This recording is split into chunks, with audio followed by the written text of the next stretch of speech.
We're live. Hooray. Hello, everyone. Welcome back to Woo-hoo. the Star Wars Exchange. Happy to be here for our first live podcast in a while since the Mando Season 3 finale. Oh, I'm hearing myself. That was brutal. Anyway, so yeah, let's talk about Ahsoka, where, of course, I'm of course joined by my co-host, Mike. How are you doing today, buddy? Hey, we're 24 hours out from the finale, and I'm just still feeling all of it at the same time. Still, it just feels great. It feels sad. It feels like I want to re-experience this all over again. And yeah, I'm in a great Ahsoka mood. I'm buzzing. How about you? Yep. But I'm doing pretty good. Vibes are still pretty high. Riding off the back of that finale, we will obviously dissect it today, and we'll be dissecting the season. And who better to do it with than our good buddy Parks, aka ArTorr, of course. How you going today, mate? Fantastic. Thank you for having me here. Of course, I was in talks with you guys for the last few weeks about, well, only a little bit, but just about being on the show. And I just want to say a disclaimer right out the gate. Like, everyone is probably very aware of this, but right now, of course, the SAG-AFTRA Guild union is still on strike. I was apprehensive to come on because I'm an aspiring future WGA member, and there's some sort of guidelines and some confusion about what non-union members should do to show solidarity for the strikes. But my sort of policy for the last several weeks has been I'm going to talk about Ahsoka in a limited capacity. So for me, instead of coming on this show like 3 to 4 times, I'm only going to come on here once. So here's my thoughts on. You guys will hear all my thoughts on Ahsoka tonight. But yeah. Pay the actors, Disney. You'll hear that a bunch from me. But I'm great. I'm fantastic. Thanks for having me. Of course. We're keen as to get stuck into it. And of course, a few of our regulars are already tuning in. Matt Hansen, good to have you here. Oh, my mouse isn't working. I'm trying What's to up, Matt? How you doing? Up. The GOAT. Matt Hansen, good to have you here. We're hand pink waving too. Is that what you're doing? I'm confused. Thanks for the ride, boys. Loved 8 weeks of this content from Sandon Westcott. Thank you, Sandon. Excited to very nice. Very get nice. into this Thank today. you. Ringmaster as well. What's up? Yeah, Matt Hansen. What's hand pink waving? Do you guys know what that is? Matt, what the Matt Hansen? Hello Matt, there, by the way. Right back at you. We miss you, Matt. It's been a while. It looks anyway, like let's talk about balloons from SpongeBob. Sorry, I have to interrupt this because I thought at least Mike would appreciate this. There was an episode of SpongeBob where they went to the fair and they have glove-shaped balloons. That's what the emote Matt used reminds me of, except it's pink. Oh, okay. Do you see it, or am I reaching way too far and it's just a hand? Yeah. Ari's never seen SpongeBob, by the way. No, you know what's happening is that it doesn't actually it doesn't have the emote on my screen. It just says hand pink waving. So I was so we see it, but you just see the words. Yeah. Yeah. Okay. That's why I was like, what's going on here? Gee, great start to the podcast. Anyway, let's talk about Ahsoka. Obviously, me and Mike kind of dissected out. Well, we had a react. We didn't dissect anything. We just had a crazy reaction yesterday, and we will obviously delve further into those thoughts. But before we do, let's hear what Parks thinks about the series and, of course, this finale. Parks, start us off. What do you think of Ahsoka, and then tell us how this finale went for you? Okay, big question. Ahsoka. Yeah, I got to say, overall, I had a very solid, enjoyable time with this season. There's been some sort of, I don't even think you could call it speculation, but sort of like, for me, it's sort of like a game of, I bet Jon Favreau was the weak link of Mando season 3, not Dave Filoni, and the real test will be when Ahsoka comes out. And not to completely go off that cynical note, but to me, I feel like the strength of Ahsoka is that it's a consistent story. Dave Filoni's writing is always in the spotlight. Filoni, I think I didn't love all his directing choices this season. This is something I always bring up when I'm on here about cinematography and shot design and all that film mumbo jumbo. But, that's part of the experience for me. And that's part of the experience for a lot of people. And that's an aspect of this show in this season that was lacking overall, but not enough to hurt the story and to hurt the writing. And I very much enjoyed a lot of what Filoni was going for. I thought characters had complete journeys that were really satisfying.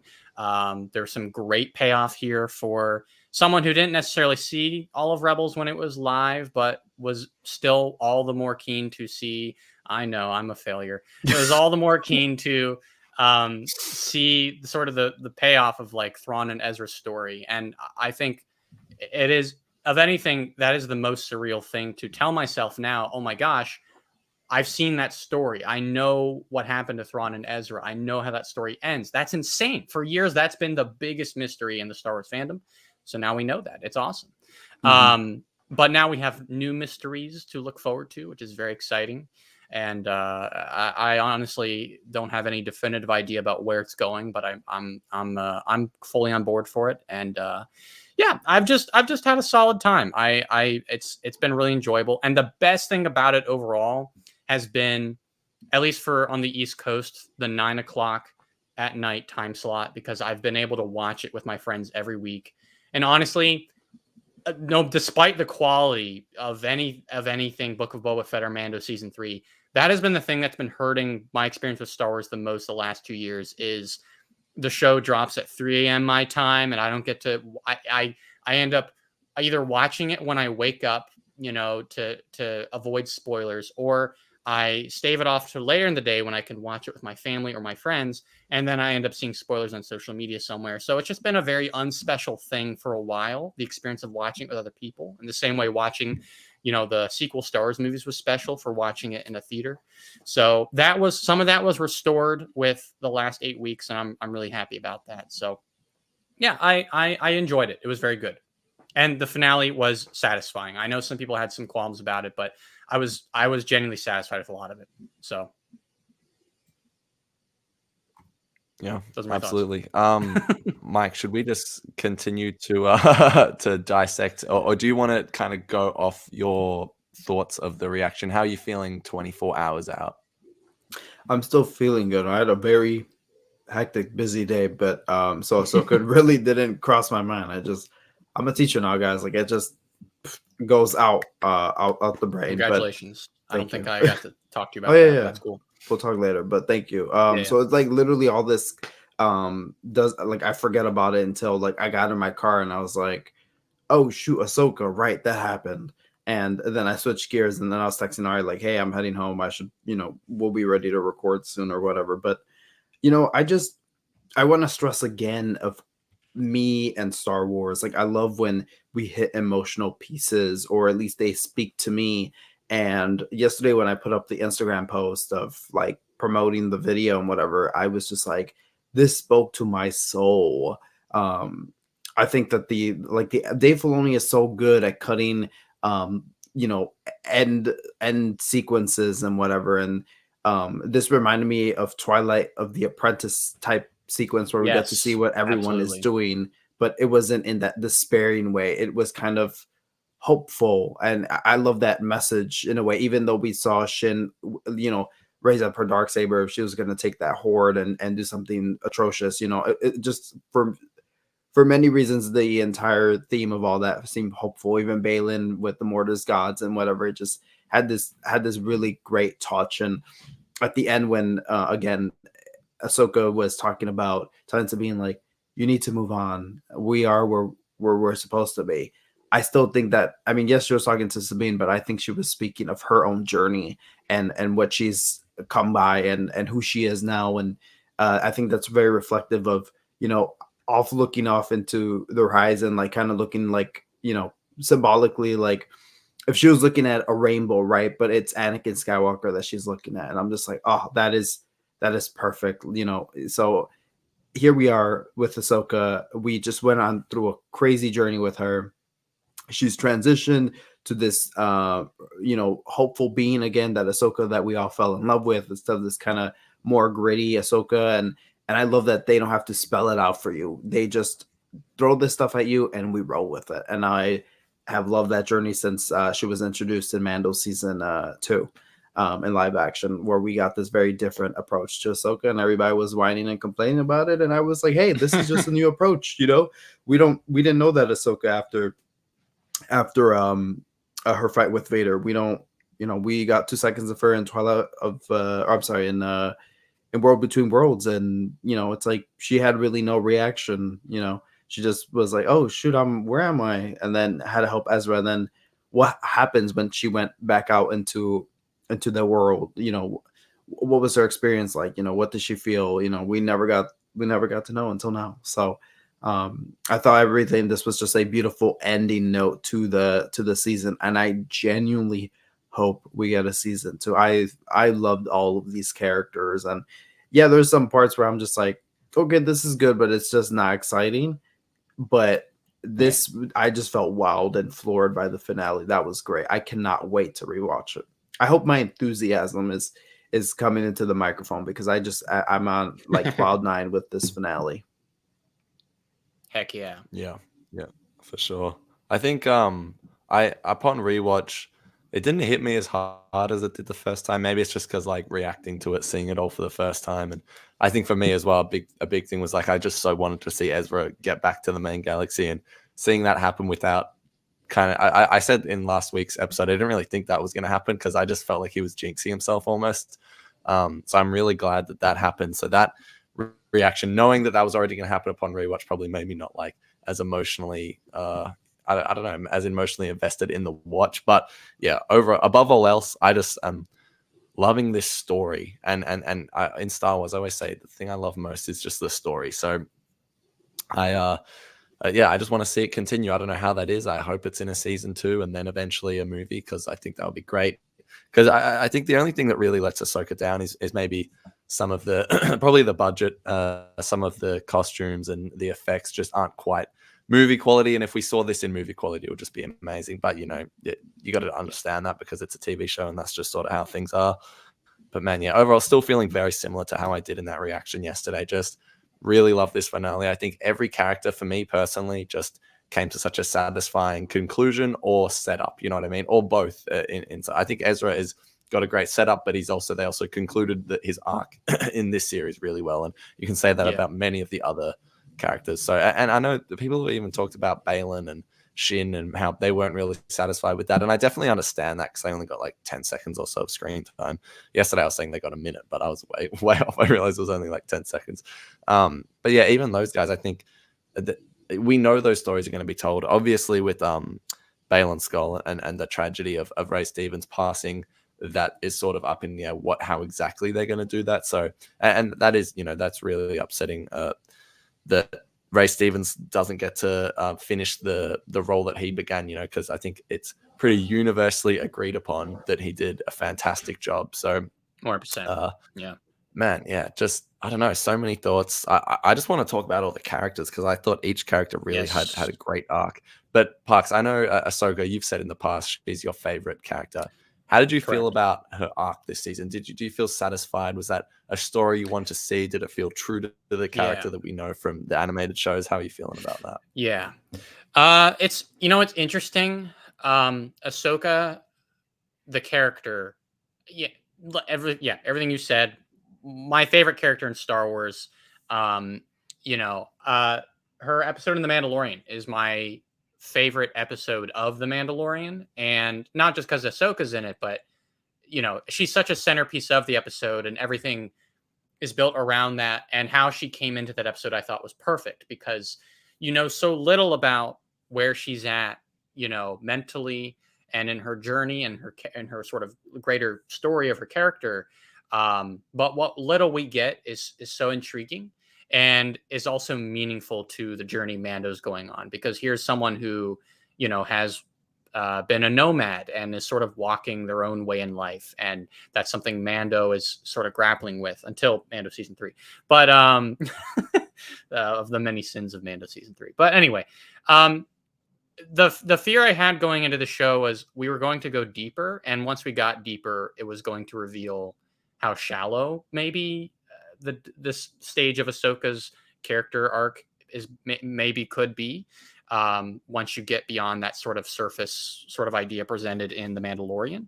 And at first, I think I was kind of, I was kind of hot and cold on how Ahsoka was being approached. For me, like, it's been really fascinating to see all of the different actors portray these characters from the animation in this show. And I was definitely like, in my head, I had sort of like a hierarchy of who's doing the best job and who's doing the worst job bringing their character to life. And that ranking was like changing all season, because there'd be a really good episode with Sabine and I'd be like, oh dude, Natasha Liu Bordes is doing a great job. Or, you know, a really great episode with Iman Esfandi, who I think by the end, I think was my favorite of all the live action portrayals for their character, you know, at the top. But Rosario Dawson as Ahsoka, I think consistently was like not really doing anything for me. And I wasn't really sure if that was her character or if it was her performance. But the turning point really, I mean, of course, was episode 5, you know, when she has that whole moment with Anakin, because that's what really, I think, just brought everything that she had been through full circle to her journey now in Ahsoka, where you got to understand, you know, she's at this stage in her life and she has these sort of repressed fears and this repressed trauma that she's not confronting and is in fact running from as a grown adult, that go all the way back to the Clone Wars, that go all the way back to this person who she once looked up to as like, you know, everything. Like Anakin Skywalker is my master. He's a hero. You know, he's the person I want to become, basically. To then learn he becomes evil incarnate, like crazy. And obviously we saw that in Rebels, but now we get the sort of emotional aftermath of that. And I think once you had that turning point and once we saw that shift in Ahsoka, everything about my feelings about Ahsoka kind of changed in retrospect, changed like looking back through the season. And I was like, I get it. I understand now. Like Ahsoka, and the line that really sold it for me was at the end of episode 5, where, you know, Hugh Yang is insisting as they're sitting in the whale that they don't know, like, you know, that they're even going to end up at Paradia. And she says, better to go somewhere than nowhere. And that right there tells you like that Ahsoka has entered this new stage of her life, because for the last few years, she's been going nowhere as a person, a nomad going from place to place, not really with a home. Her apprehension to train Grogu, you know, in Mando season 2 now comes full circle with Sabine. And the finale, we heard how Ahsoka feared some of what Sabine, like the darkness Sabine was dealing with post Night of a Thousand Tears Mandalore. She lost her family, would come up. You know, there's Ahsoka once again being afraid of training someone who might just become her master or Vader, or she might fail in some way. And it all just made sense. And then it was all perfectly wrapped up in the finale with this, you know, someone like Thrawn going, you're Anakin Skywalker's apprentice. I know what you're capable of. And that could be a hindrance on her legacy, this dark thing. But by the end, you know, Ahsoka has done the right thing, because she says, Anakin always stood by me. I'm always going to stand by you, Sabine. That scene, I was very close to that. The closest I got to crying in the show was that scene, because her just telling Sabine, I'm always going to stand by you. That is one of the most meaningful things any mentor or person you look up to can ever tell you. And that's such a beautiful sentiment. And that's what I love so much about Dave Filoni's writing. And what is so powerful about Ahsoka. And I love that it is immediately such an Ahsoka quality of Ahsoka always eventually does the right thing. And here she is doing this wonderful thing as the new teacher role she's taking on, going, I'll always be there for you. And who does she see in the last scene? Anakin as a Force ghost, still by her side, always there for her. So it was perfect. I had to sort of, you had to see the whole journey to really understand where it was going. I was definitely more on the side of the people you were sort of talking about, Mike, who weren't really like, you know, like what's wrong with Ahsoka? You know, I wasn't quite there, but I was leaning towards that. So, yeah, no, slam dunk on the character. I'm really happy with it, and I love that master apprentice relationship with her and Sabine. It's so good. There's my thoughts. Yeah, definitely. Well, yeah, let's talk more about the finale then, because man, there's just so much to unpack. Mike, how are you feeling? Like we've already sort of talked about that overall thing. Do you have anything else you want to add to that? But also, we didn't really talk yesterday about season 2, like, or just how is this story going to continue? Where is it going to continue? You know, Hollywood is an absolute shambles right now. Disney Plus could not exist like soon for all we know. Like, what if that gets taken away? I have no doubt these stories will be told. How, when, through what? Like, I just have no idea. Mike, where are you standing with all that? And do you want it to be continued? I mean, I know the answer, but tell us about it. I want to see it continued in a comic book. I'm sorry, I just had to throw True to the Clone Wars, keep the tradition going. Don't finish the story, wrap it up in a comic. No, exactly. The lost missions of Ahsoka. Here's like live action material, deleted scenes we shot. I would actually love to see it continued in Star Wars Resistance season 3. 2 revivals going on there. I would love it. The final season. The final season. Consisting of 12 episodes. The final season for Rebels and Resistance. Let's go. It would be great actually if they made the jump back into animation. Like, I don't like it, like kind of like a baton thing and passing it back. Okay, now you guys go. You know, how great would it be if now it was an animation and then we got to see like the updated Ahsoka character model, that updated Thrawn Resistance saved. Yes, right. That Thrawn model that's reflective of his state in the I'm sorry, Matt. Thanks for the PTSD. I would just totally love to see that in animation, of the story continuing animation. And I think Parks, what you were saying about not being so much into Ahsoka's like stiffness and you didn't know if it was from the character, from the acting. I think it was a bit of both. I think there's a bit of hesitancy from Rosario. Like, I didn't feel like she was giving it her all at times, but you know, you're in prosthetics and stuff. She's wearing a lot of makeup. She's playing a very stoic character. It's tough to get some of that across. Yes, because it's like her natural stoic pose is just this. Arms crossed, and every time she would do that, I would be like, "Stop! You look bored. You look." Or bored. she would do the thing where she's like makes a point and she does her hand like this and holds it there for a very long time. Yep. It was. It was boring. It felt like flat soda. Like it's just say like the most generic terms are like actions speak louder than words. Like I feel like that was like that was Ahsoka for like 2 weeks. It's better to learn something than nothing. Exactly. No, and then you thought, and then she really not thought to she hate, dropped. just it's she funny. really thought she dropped the mic there. Like, oh, I just said it. Oh yeah, exactly. Who are you trying to wow? Hugh Yang, man's 30,000 years old. He's heard everything. No, exactly. So some of that dialogue and that stiffness just right off the character, but I think it was both the way Ahsoka was written, kind of being this like old timer, also being like, as you just said, the stoic character that she's like on this level, you know, like the Qui-Gon kind of. Exactly, and just kind of more in the background, but you know, it's hard because she's the main character here, or at least you know that's what they're trying to show us. So, season 2, I would love one. I know that they're gonna continue this. You know, we're not gonna see.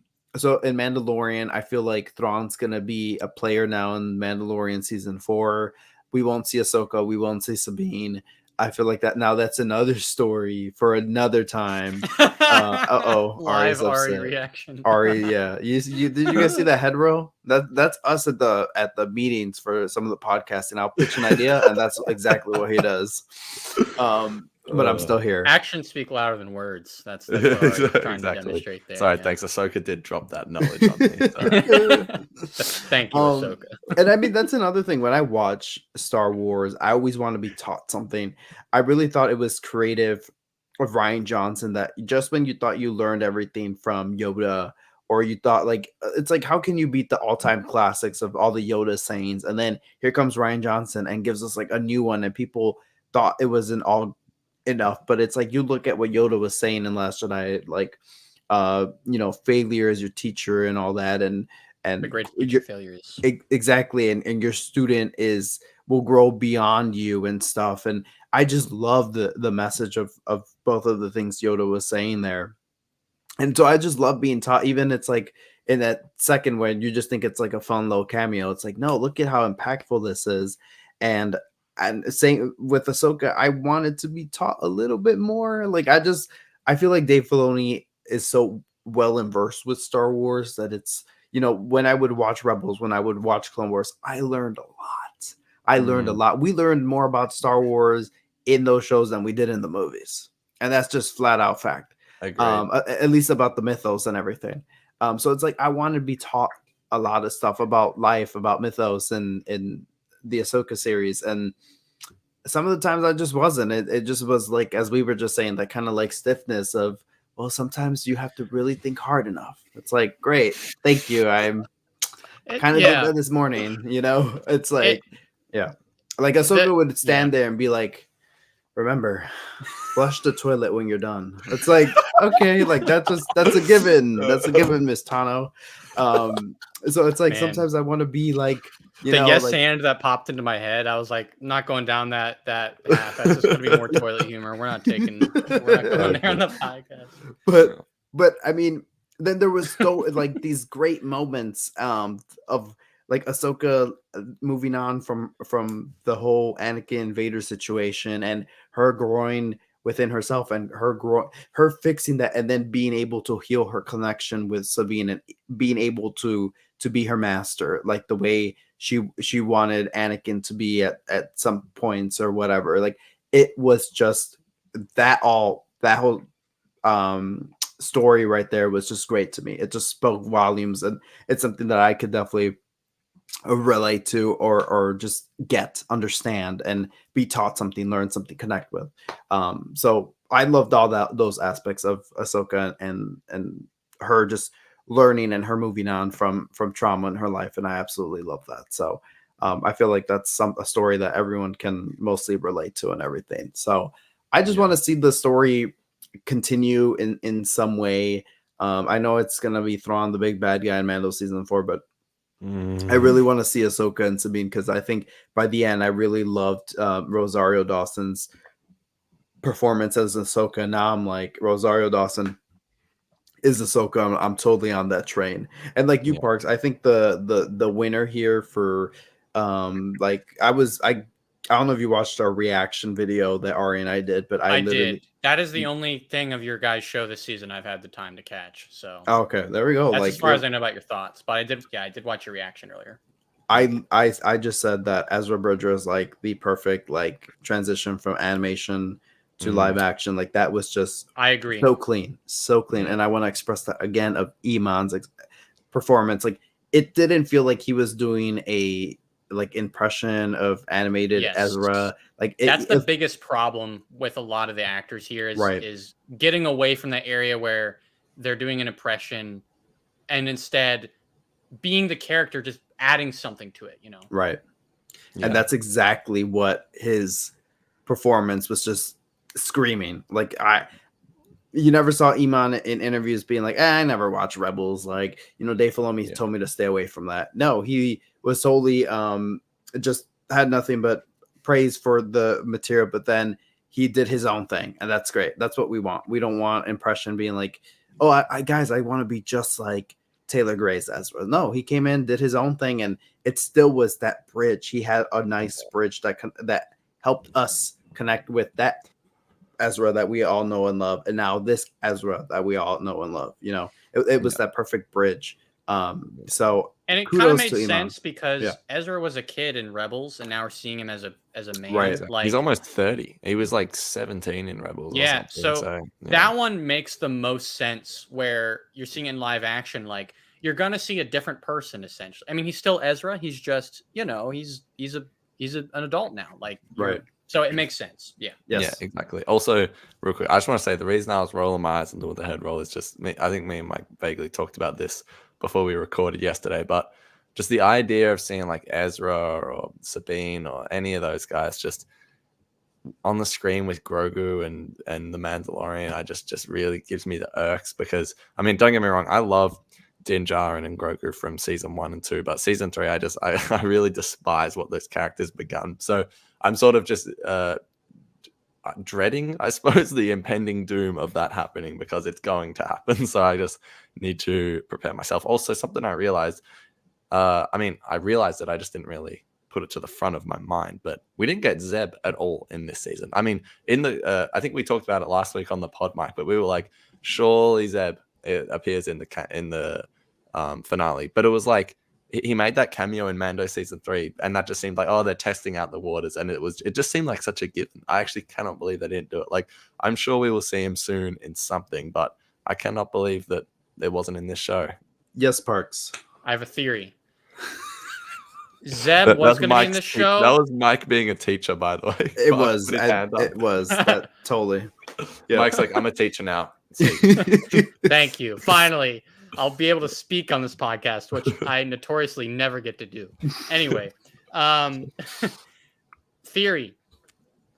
Zeb was supposed to be in this, but for budgetary reasons was taken out and was thus replaced almost 1-to-1 by Carson Teva. You could swap Carson Teva for Zeb, and you could almost nothing would change. How do you know that's this? how. I think that's what that's my running theory. Is it's a budgetary thing? That's not a bad theory at all. Zeb is a whole CG character. We'll see him in the movie. It'll make sense in the movie, or whenever if there's another season of Ahsoka and it gets a bigger budget. But yeah, maybe for this, the most they could do was Carson. Yeah, no, I agree. Which is cool. I didn't mind, but yeah, it was weird not having Zeb. I still like Carson in the show because I mean he's like the little connective, and he was not funny. that exactly. He's just that little connective tissue between everything, and but he's also the one. I wonder when we'll see him in animation, but I think That'd be fun. When the Moff Gideon stuff was brought up. Which first of all, this wasn't in the finale, of course. This was in the episode that Carson was on. But when the Moff Gideon stuff was brought up, well, he was a part of that. He was the one investigating the whole Moff Gideon shabacle. But also, it gave us a timeline, like telling us because we were all confused. We were like, "This is take place before Mandalorian, after Mandalorian," and to me, it was pretty clear it was going like just concurrently, or just like it was continuing off whatever Mandalorian. Season 3 left us on. So it was just nice to hear that little timeline thing come in there. But back to the Zeb conversation. Yeah, like I didn't notice it until yesterday after we recorded the video that I was surely thinking that Zeb would be in this finale. Like I said, that was my prediction because it was just a given. I don't like making predictions because I'm just like, well, I can't even I'm just bad at predictions. I hate looking into the future, and then I just hate trying to guess what's going to happen, right? And then get disappointed if you hold on to that and you're wrong. Exactly. So that was deep, Mike. You should have crossed your arms while you said it. Don't look into the future. Don't look into the Only future. disappointment You will might come. not like. Yeah. I'll save my joke. But anyways, yeah, exactly. I break down Rosario too much today.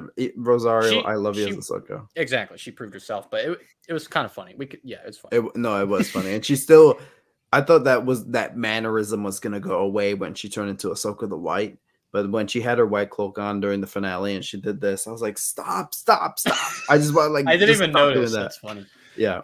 But anyway, I hate making predictions, but that was just a given. So I said it and it didn't happen. And I was like, where's Zeb? I thought he would be there with Mama Hera. Hashtag where's Zeb? Where is Zeb? We got where's Ezra, now it's where's Zeb. Because now we know where he is, but right. But now you got to reunite the whole gang again. And when's the reunion story of Ahsoka and Sabine getting back with the rest of everybody? Like we gained somebody, but we lost 2 people. It's like, when do we get to that part? Are we gonna have to wait 8 years again for us to see what's going on with Ahsoka and Sabine? And then Sabine's gonna be this older lady. Ahsoka is gonna probably die and get run over by one of those what are they called? Those creatures with the balls? The naughty creatures with the what? With the pods. He said pods, right? He said the pods. The naughty. Right. Good job. The naughty. Ahsoka's gonna die, and that's why she's in Rise of Skywalker, and we hear her. Yeah, no, absolutely. Crazy prediction. I just want to address some comments real quick because we haven't gone through any. Let's read David's comment out. He says, "Hey, David. There's many open-ended things in the finale that definitely points to more storylines being fleshed out and told, whether that is season 2 or something else. I'm game for whatever it is." Yeah, I think I agree. I just want to see it continue. Shane, Mod Shane, what's up, Shane? Hey, Says, Shane. what do you think of Thrawn's Long Live the Empire? Almost felt out of character. That's an interesting point of view, because for me, I got chills then. I was like, damn, Thrawn, like that's cold as hell. Like I kind of liked it, but yeah, what do you guys think? Was that out of character? And what did we think of Thrawn? It definitely felt out of character for me. Thank you, Shane, for bringing that up. It definitely felt out of character because the Thrawn that's presented in the Timothy Zahn novels is a Thrawn that is fighting for his people, and the whole reason he goes to the Empire is basically to spy on them. Well, he's thrown into exile and whatever, but he's still choosing to value his people over like the Empire, because he's kind of lurking on them and seeing them as a possible threat. So instead of defeating them, he joins them, right? So that's what he basically does, and that's the Thrawn that we meet at the beginning of Rebels. You know, the Thrawn 2017 novel takes us up to that moment. But if you read the Thrawn Ascendancy novels, there's even a book called Thrawn Ascendancy Greater Good. And I think those books are an excellent examination or study of the character of Thrawn. So if you want to know Thrawn's like character from the creator and how they intended Thrawn to be and everything, or how Timothy Zahn intended Thrawn to be, read those Ascendancy books. Like, it's just great. You really get to know Thrawn's character, and he's portrayed in a very different light than we see him here. But so I truly wonder what Thrawn's motivations are for now, because I mean, it's just, we were told that he joined the Empire because he was, well, if you can't beat him, you join him, sort of deal. Yeah. Very, very great, but that's basically the gist. And so here it's, well, what's the story? Is that going on too? Why is he still sticking around with the Empire? Why doesn't he go back to the Chiss Ascendancy? I want to know some details there. Timothy Zahn is gonna have a field day, I'm sure, and a lot of things to juggle and be like, well, you know, but he's pretty much gonna say, well, they did this, but turns out Thrawn's actually the best guy ever. Right. Being like, he was acting. It's not right, you know. But we love Timothy Zahn though. Only when there's a camera out of character. All in all, it did feel out of character for me, but I still liked it. I thought you know what? I just accepted that they're doing something different with live action Thrawn, and even Dave Filoni Thrawn is completely different than Timothy Zahn Thrawn, so I just accepted it. Well, that's what I want to say, is because I haven't read the Thrawn books, and for me, this Thrawn felt consistent with Rebels Thrawn. But for a lot of people, Rebels Thrawn feels inconsistent with the books to a point. But then other people who do think they're consistent felt this Thrawn was inconsistent. So it's interesting, and I think, yeah, honestly, what probably will amend the whole situation is another Timothy Zahn book talking about Thrawn's 10 years on Paradia and where his mindset's at. Which honestly would be pretty cool, because you would get Ezra content, you get Thrawn content, you get all kinds of stuff. Why, like the whole thing with the witches, which is an interesting development, because, you know, previously, like, sort of Thrawn's greatest sort of thing he overlooked in Rebels was the Force. Like, he underestimated it greatly, but now he's working with the Nightsisters. So that's another interesting sort of off-screen development for him. Definitely. But yeah. No, I feel that. I just want to say, I lost my thought because Shane's comment popped up, but sorry, Shane. Like, yeah, totally blank. Sorry, Shane. Can we read Shane's comment? Oh, for sure. Shane, you'll like this one, Mike. I would love to see, Shane says, I would love to see it in animation, but a new style. I'm kind of done with the Clone Wars animation style once the Bad Batch Season 3 is done. I want it in animation too. I don't agree with the Clone Wars animation being done, but animation, please. Yeah, I'm bored. I'm bored of Clone Wars animation. From Shane, just realized actually didn't get a cameo. Give us Rebels animation back, man. That was hell yeah. Let's go. Sorry, what it would look like updated, the way Clone Wars is updated. Like, Clone Wars could be really promising. I love the animation, but it by the time Bad Batch we got into Season 2, I was bored with it. I was like, this feels boring. I think some of the shot design and editing choices definitely didn't do the animation favors in Season 2 of Bad Batch. But I felt very bored. I'm sort of with you. But I mean, like, isn't it kind of too late to get this in animation though. They've made it live action. Like it would seem of course, I don't need to say this, but you know, animation, live action, they're two different mediums. One is not superior over the other, but you know, you've kicked off the story. Your words carefully. Hands are crossed. The force will be with you always. But not like we've never heard that before. Can I just say real quick, Fox?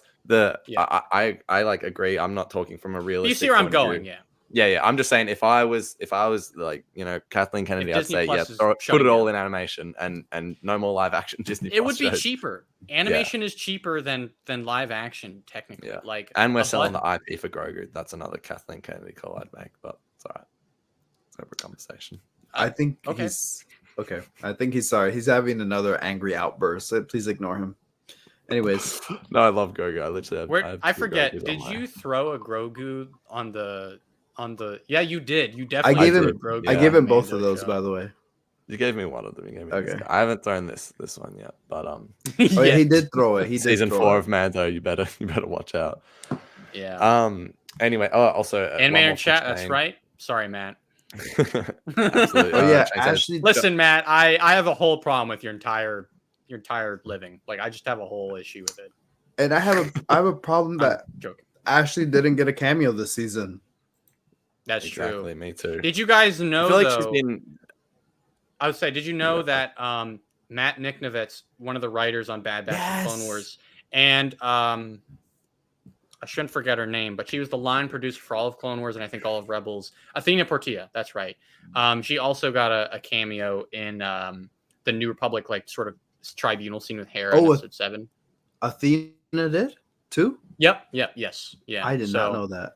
They were both in there. So yeah, it would be honestly, all those. If the best thing this show can do to pay respect to everyone who is not, you know, made that jump from animation to live action. So pretty much everyone except for Katie Sackhoff and Lars Mikkelsen is give them a Matt Lanter and Mando season 1 style cameo, give them a character, put them in, like pay the respect. If you're doing it for those two actors, pay it for everyone else, please. They don't have to play the exact character, but yeah. Look, it's all right, Mike. I forgive you. I forgive you. Arms crossed. Look, continue. I just think if I was Dave Filoni, which I'm not, but if I was Dave Filoni, one of the first things I would have done, first thing on my clipboard, one of the first things, maybe top 3 things would be, how do we get Ashley Eckstein involved into this? Exactly. Whether you have her as a producer, producer is a very umbrella term. You could do, all of the things, or you could do 1 or 2 things. So it's like a very broad term, right? Yeah. It just depends. But like J.J. Abrams being a producer on The Last Jedi, I'm sure he had a phone call with Rian Johnson, and he's the producer. He was probably never even on set. It's very dependent on the situation and the movie and the production and everything. Yeah. But you could still have just Ashley Eckstein as a assistant producer or an executive, just something of that line. Creative consultant. Yeah. Creative consultant. I think that's a given too. Like, that's just the easiest. If I couldn't think of any, you know what? You're the creative consultant, because we're going to be talking with you about Ahsoka. But the fact that she was left in the dark about even Rosario Dawson being cast as Ahsoka is crazy to me. I think Dave Filoni was like, oh, I don't want to call Ashley in and give her this news, because I know they're like pretty tight and everything. I don't know these days, but I know that we're pretty tight and everything. So it's just like, I just would have given Ashley something to do. And I think the easy one to just be like, oh, let me just check this off my list is give her a cameo. But for me personally, like, the reason people love Ahsoka is, yes, because of her story and the writing and everything, but it also has to do a big factor with the voice and the life that Ashley Eckstein has brought to Ahsoka. And that goes the same with Ezra Bridger. That goes the same with Harrison Dula.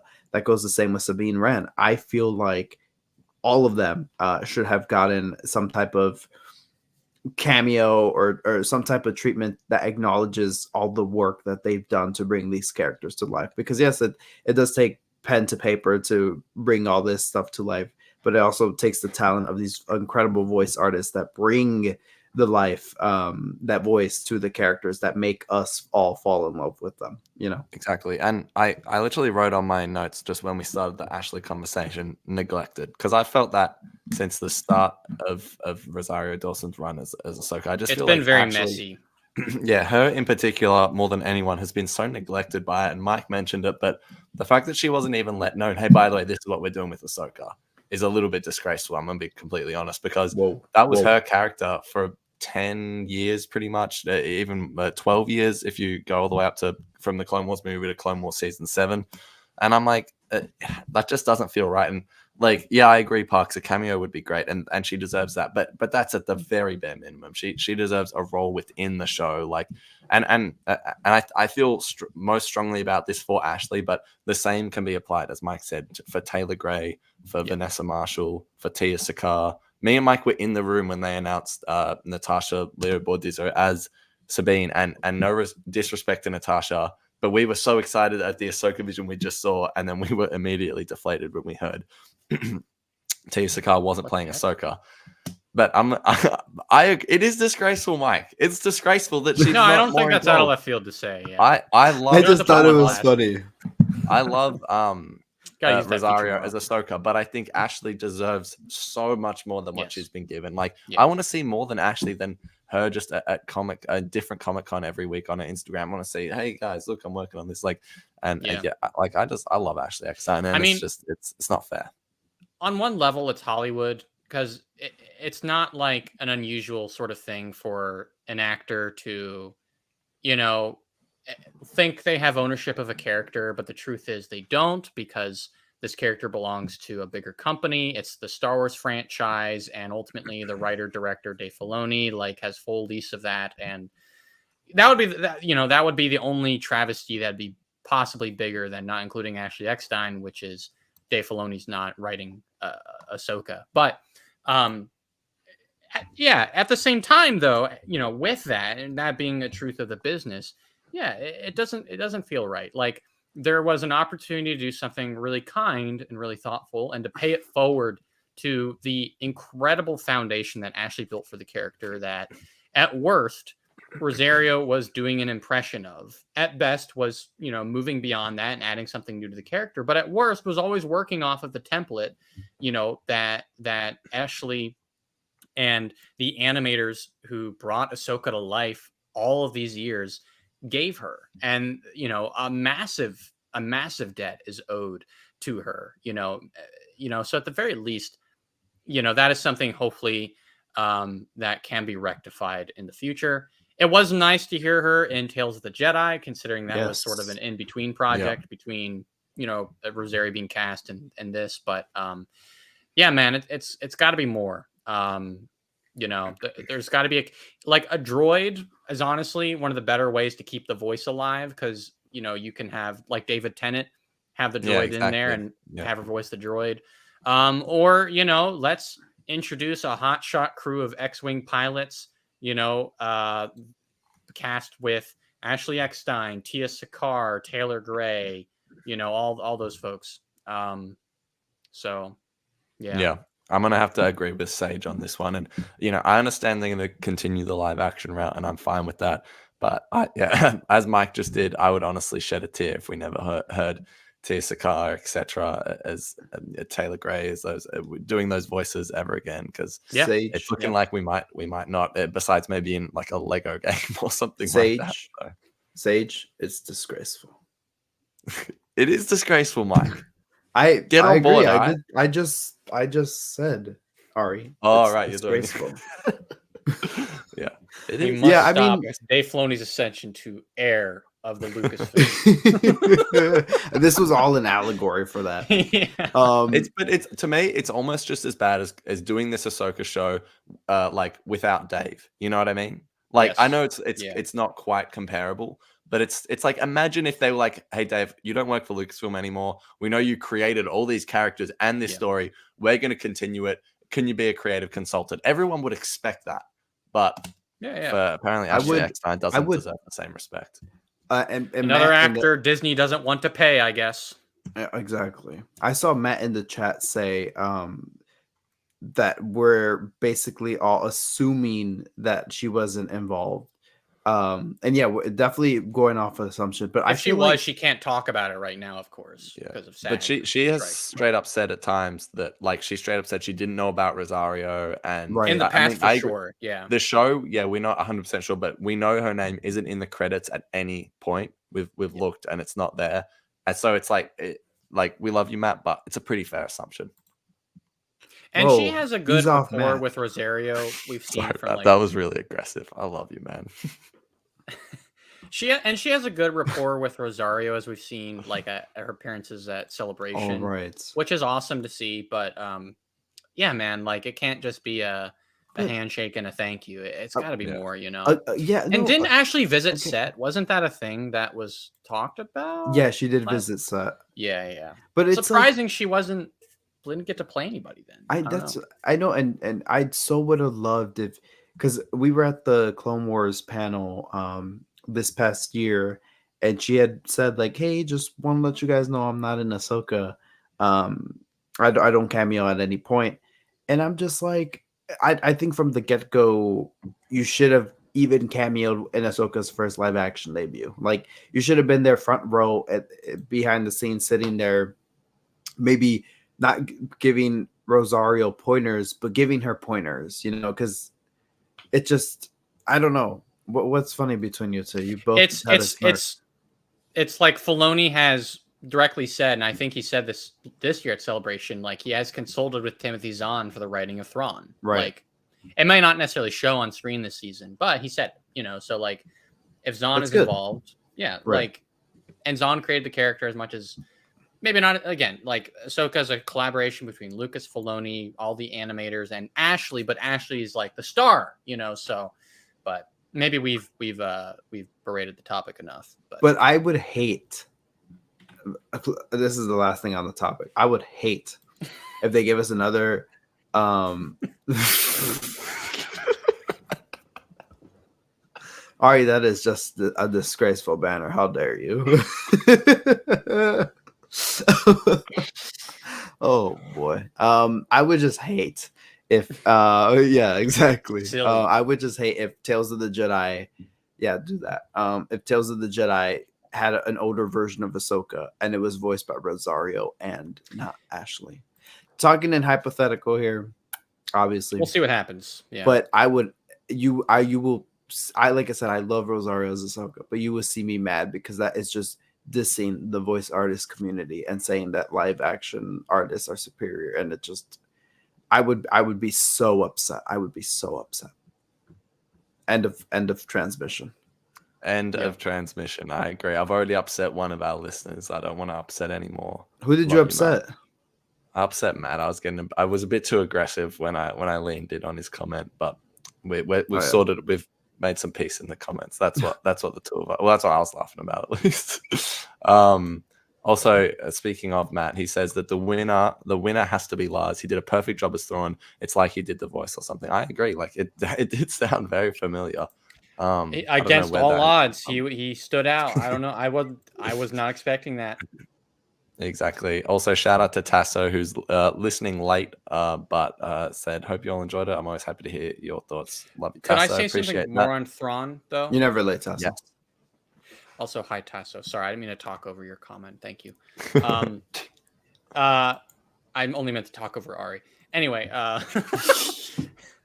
as we all do. I was talking about this with a couple of my friends, and I think Thrawn overall, his introduction to live action has been a success, and I think that scene where he was introduced in episode 6 was perfect.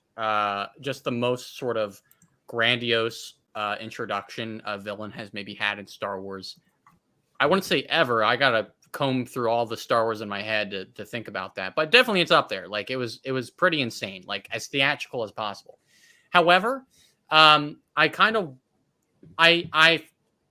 don't think we got a great opportunity to see his military genius. And for anyone who's didn't watch Rebels and hasn't been introduced to this character previously, and you hear all this talk about him, you know, like until we see him throughout the show, There's a lot of fear. There's a lot of hysteria about Thrawn.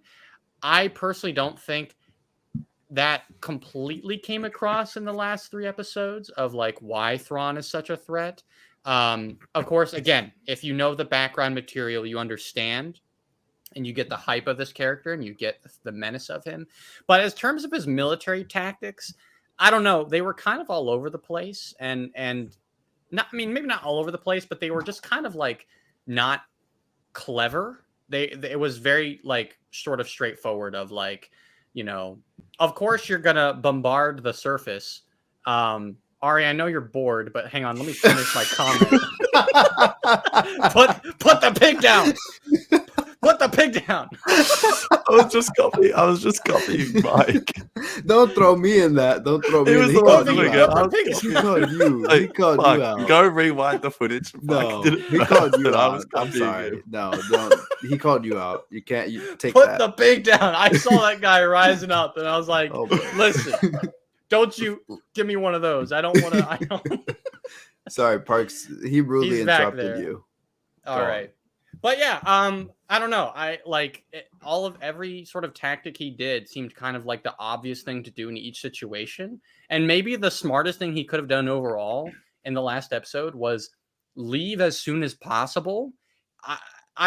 Maybe there were some lines I missed or some beats I missed where they communicated that Thrawn needs more time. I don't know. What do you guys think about that? There was, so at the start of the episode, they said that everything, the cargo was complete, but then they said, oh, but now we need time to do the, I forgot what they called it, but essentially what they said was they need time to attach the ship to the ring. Right. Okay. So that's what they were trying to buy themselves time for. And that's why Thrawn was like, we need more time. And yeah.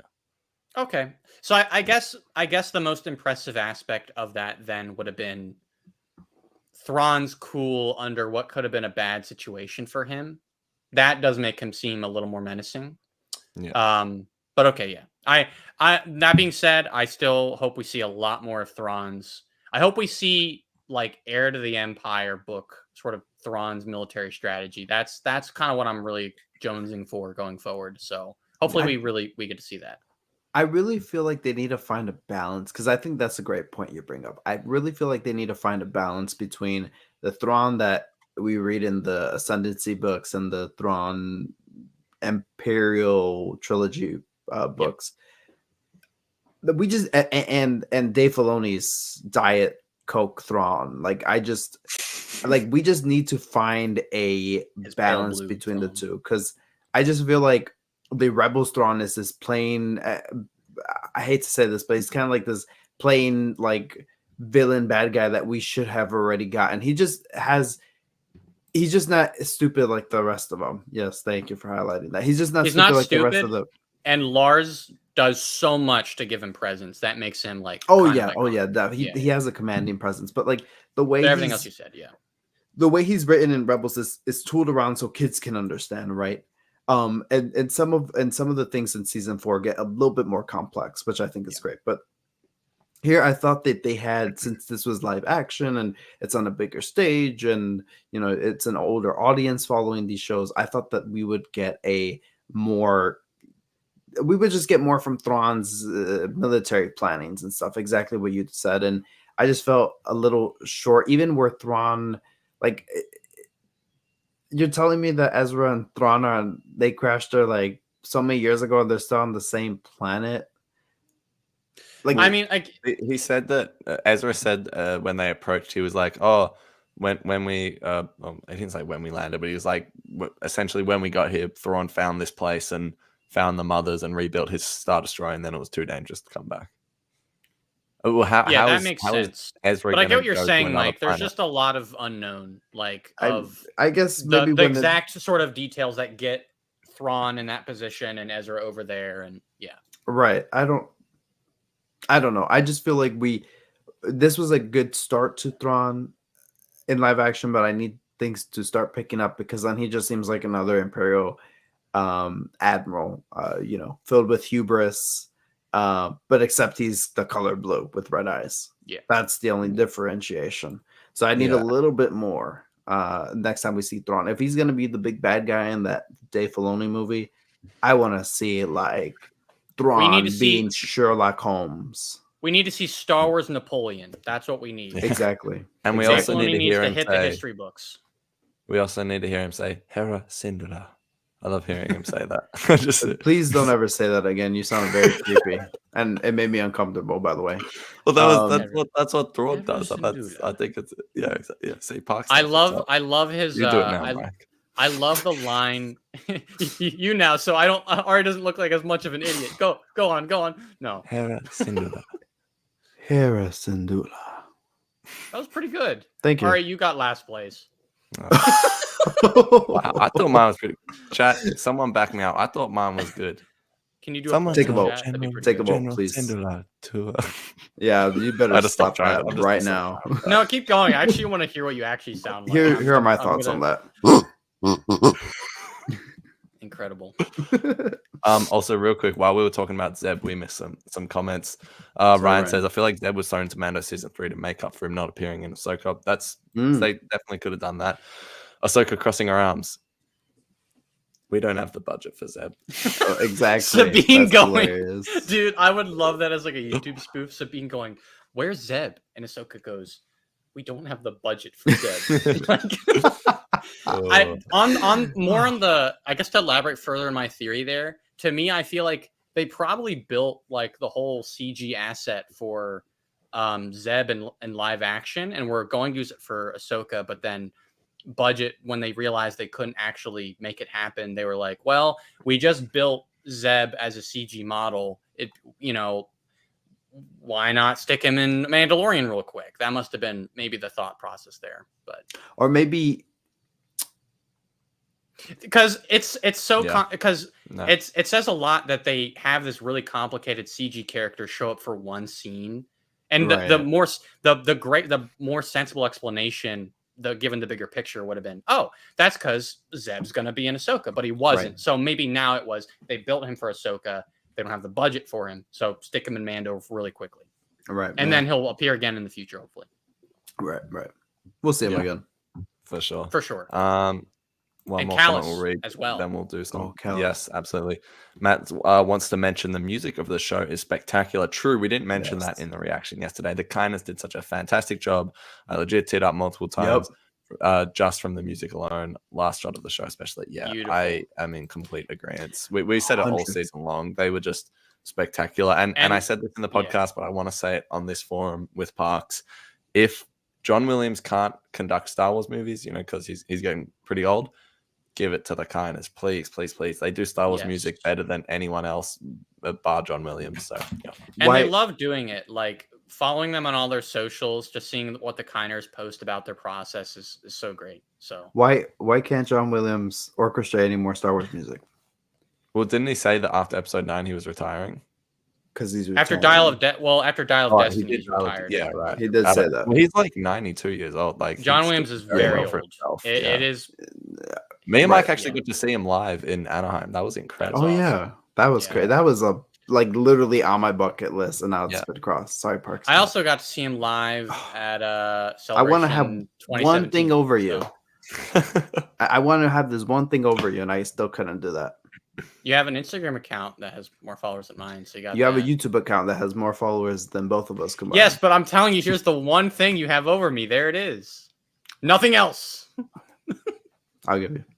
All right. The moment everyone's been waiting for. No. The moment I've been waiting for all week on this podcast. I wrote it down in my notes as soon as I saw it. So for those that don't know, Mike and I have been doing a puffer pig count.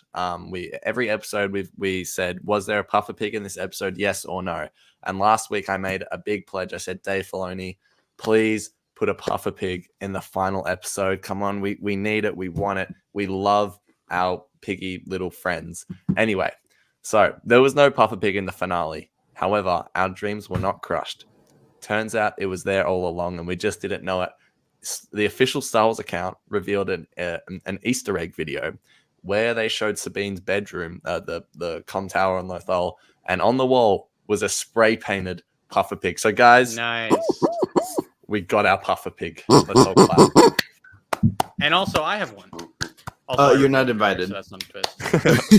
What's this sudden supremacy. animosity? I've been hating on Ari the whole episode and defending you. Where's this coming from? I'm sorry. It just came out of nowhere. I'm sorry. That's Wow, okay. yeah, go after this. Actually, no, Nice. I did say something pretty mean like 2 minutes ago. Yeah, you did. That's on me. So anyway, we'll make amends. But yeah, our Puffer Pig friends, they got the justice they deserve. They were in the episode, but everyone wants this Ahsoka sequel. I want to see the Puffer Pig show, whether it's like a documentary, like David Attenborough being like, the Puffer Pigs on Lothal are sniffing for fine minerals. Here's their owner Vizago. Or Werner Herzog. Since he's already on Dave Filoni's speed dial, Werner Herzog could be like, the existence of the Puffer Pig is true hell. What's wrong, Mike? They are forced to puff large. It'll be like, here's a baby Puffer Pig in the wild. I'm sorry. I don't want to keep disrespecting Ari on live. I'm trying to stay calm. Yes, Ari. That might happen. Patriarch. You never know.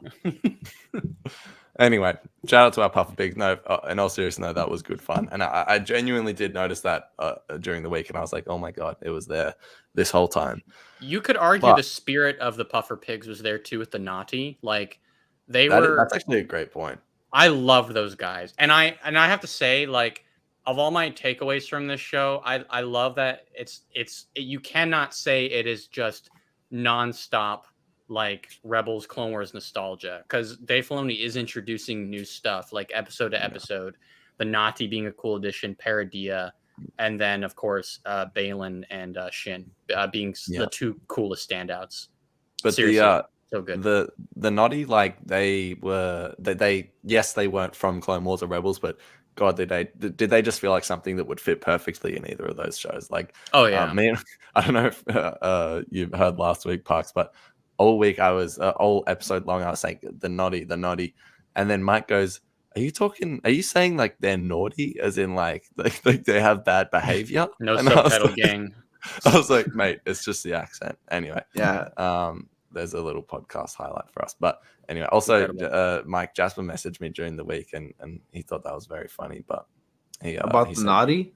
Yeah, he said he thought you were a little silly for thinking I was talking about the naughty people all episode long. I mean, they're kind of naughty, they were throwing pots and pans at the stormtroopers, but they were naughty, defending themselves too. So it wasn't that naughty. It was kind of justified.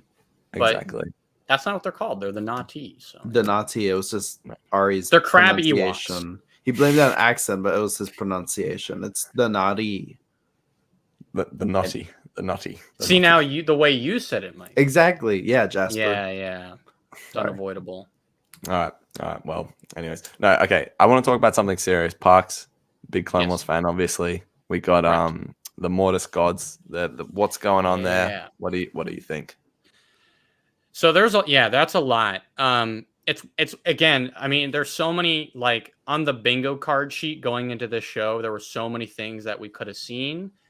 We did see a lot of stuff that were like, oh shoot, Force Ghost Anakin, oh shoot, Clone Wars flashbacks. But there were still a lot of things where it was like, wait, like that caught you by surprise at the end because you were so invested in the story up to this point.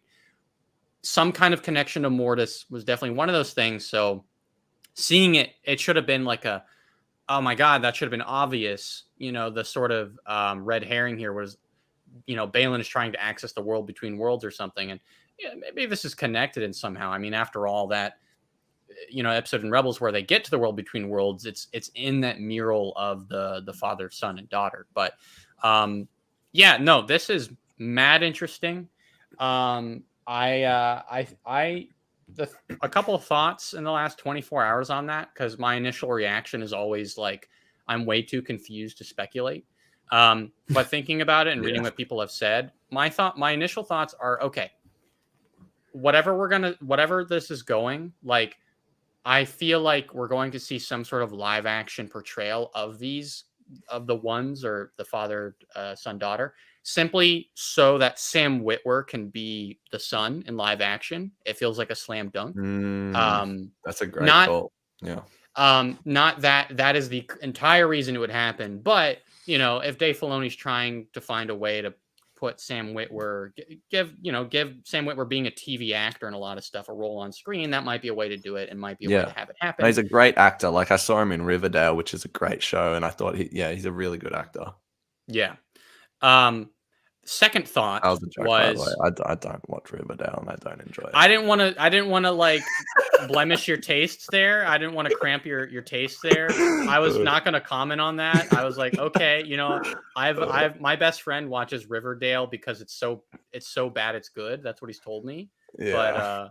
But he's been in other stuff. Sam Witwer, he actually ended up arguing with like Riverdale fans online or something, because I think he like put out a tweet. This could be completely way off, but I'm pretty sure he tweeted something that hinted toward how bad the show was, and then he got attacked by a bunch. That seems on brand for him. I like that. Sam was a homie. He's tweeted out my ArTorr videos before. I always appreciate it for that. But the other thought was, thank you, Mike. The other thought was, and this is something one of my friends I was watching the show with brought to my attention. There's a kind of a one of the more like how do I put this? There's a character in Star Wars Legends that is connected to the ones, the father, the son, the daughter. That to me, I've always looked at as a symbol of like why Legends was stupid sometimes. If no one here knows about it, it's a character named Abeloth. Basically, in this the Fate of the Jedi book series, which came out in 2009. So I think she was introduced like midway through while the Mortis episode, like after the Mortis episodes came out. So really fresh off of that. Abeloth is the mother. At least that's what they position her as in the book. And basically, like, she's not immortal like the father, son, and daughter are. Now, of course, the book is attributing lore to these characters that might not even be true of what George Lucas and Dave Filoni's intention for them was. But in the books, Abeloth is the mother, and she seeks the power to be immortal. And so she does some weird Force stuff and basically becomes like this dark side entity monster. She's basically like Star Wars Satan, like, basically. It doesn't feel out of the wheelhouse for this show because we've seen so much of the Nightsisters and we've seen the zombie troopers, which was cool. But it just seems like one of the weirder things. It just feels like one of those things that, knowing Dave Filoni, I don't think he would do. However, I feel like there is an opportunity to address this, this potential in the family relationship there of, was there a mother, and could that be what Balin is after? And could they be entombed here on Paradia? I don't know. We don't know, and we know as little about what's going forward as we do about Mortis. We know nothing about Mortis other than it was this crazy experience that Anakin, Obi-Wan, Ahsoka had that was in some way perhaps analogous for the journey Anakin's going to go on, having this trip to the dark side that he'll eventually be redeemed and get out of. And to restore balance. There's so much going on there, but to me, it feels like wherever Ahsoka season 2 goes, before we get into the Thrawn conflict and that new war with the Imperial Remnant, when Ahsoka and Sabine when Ahsoka says we're here for a reason or we're meant to be here, to me, it's to contain whatever Balin is going to unleash or tap into powers beyond his feeble understanding. But he wants to do it. So that's where I feel like it's going. It's something related to it, and it's not going to answer any questions we have about the ones, but maybe add something new to it and expand it, which feels true to how Dave Filoni does all the Force mystical stuff. Like, same thing with like the Yoda episodes at the end of Clone Wars. Same thing with the World Between Worlds. He's always expanding like the mystical side of Star Wars, but never completely answering it, which is the best way to do it in my opinion. Yes. But yeah. What do you guys think? I agree because this Mortis stuff, I feel fine if they never even address it again. I just I want to know, but I'm okay if they just leave Balin here and it just because obviously we lost what's the guy that played Ray Stevenson. Ray Stevenson. Yeah. Yes, we lost the great Ray Stevenson, and it's just so sad. It's literally a tragedy. We all saw the celebration footage with him in it. And we all saw the celebration interviews of him being so excited for the show. Like, come on, this is Star Wars. I'm in Ahsoka. And he has been in the Star Wars family for a while. I mean, he was Garth Saxon and Rebels, and then in Clone Wars' finale. And he just came back and he got this amazing live action role, and he absolutely crushed it tenfold. Like, it just, everyone was okay. So we had the people that were loving Ahsoka and everything, and then the people that were hating it. But the caveat was, hey, we don't like this show and the way it's going, but Balin is a steal. Yeah, the consensus standout. Like, yeah. And then everyone else was just like, yeah, I guess that was like the meeting. You know how people joke about the prequel fans and the original trilogy fans and the sequel fans all fighting with each other, but the one thing they agree on is that John Williams' music is the best. That the music is the best, and this is Ray Stevens, like, just has been put on such an honor, and I'm so sad that he was not alive to see the reception that he got, because he crushed it. 100%. But I almost, in a way, and this is very bittersweet, but I just almost, in a way, just like I said in last week's episode, I said, hey, I would want to see where all these characters end up. We spend so much time with all these characters, and sometimes it felt, very jam-packed, but I want to see where they'll end up on. And that one shot, it wasn't a minute, Ari, it was 2 seconds of just Balin's skull, like, on the mountain, and you're like, oh, okay, what's gonna be here? And then it starts panning out, and then it's him on the Mortis gods. That was the coldest exciting shot. That was great. And there's something very fitting about it. I just want to butt in real quick. That being Ray Stevenson's last shot in the show, something very fitting about him standing on the finger of the most godlike being we've seen in Star Wars, and he's passed away now. So something very, very, like, weirdly fitting about that. That being said, I don't really have any interest in seeing the Balin character again, just because Ray Stevenson passed away. So I just feel like this would be the note to end it on. Be like, hey, he alluded to that he wanted to find something to break the cycle of the rise and fall of empires and this and that. Well, guess what? He found something that might lead into the Mortis gods, and all that can play out in our heads, and we know. Or we can jump to the after of it. We know where he's headed, to that blinking thing at the center where the statue's pointing. We don't have to see a scene where another actor is doing it or opening it or whatever it is. If it's a sarcophagus or if it's a tomb, or we don't know what it is. We can just cut to the aftermath of where Ahsoka and Sabine are trying to figure out what just changed on Paevere, and Balin is nowhere to be found. That is one way of doing it, to allow the story to continue. But I agree, that's definitely a possibility. Also, something that interests me was that the daughter's head was decapitated within the statues. I've heard this theory go online. I'm not claiming it to be my own, but I've always thought about this for honestly maybe a year or two since I read it, and it's that, because people talk about, is Ahsoka going to die ever, like, and how would that look? And I actually think we will see it. I think it will happen. I think it will be very mythological. And I think a potential. Now, I'm curious to hear what you guys think. I've hinted at this sort of theory all year on the podcast, all season on the podcast, I should say.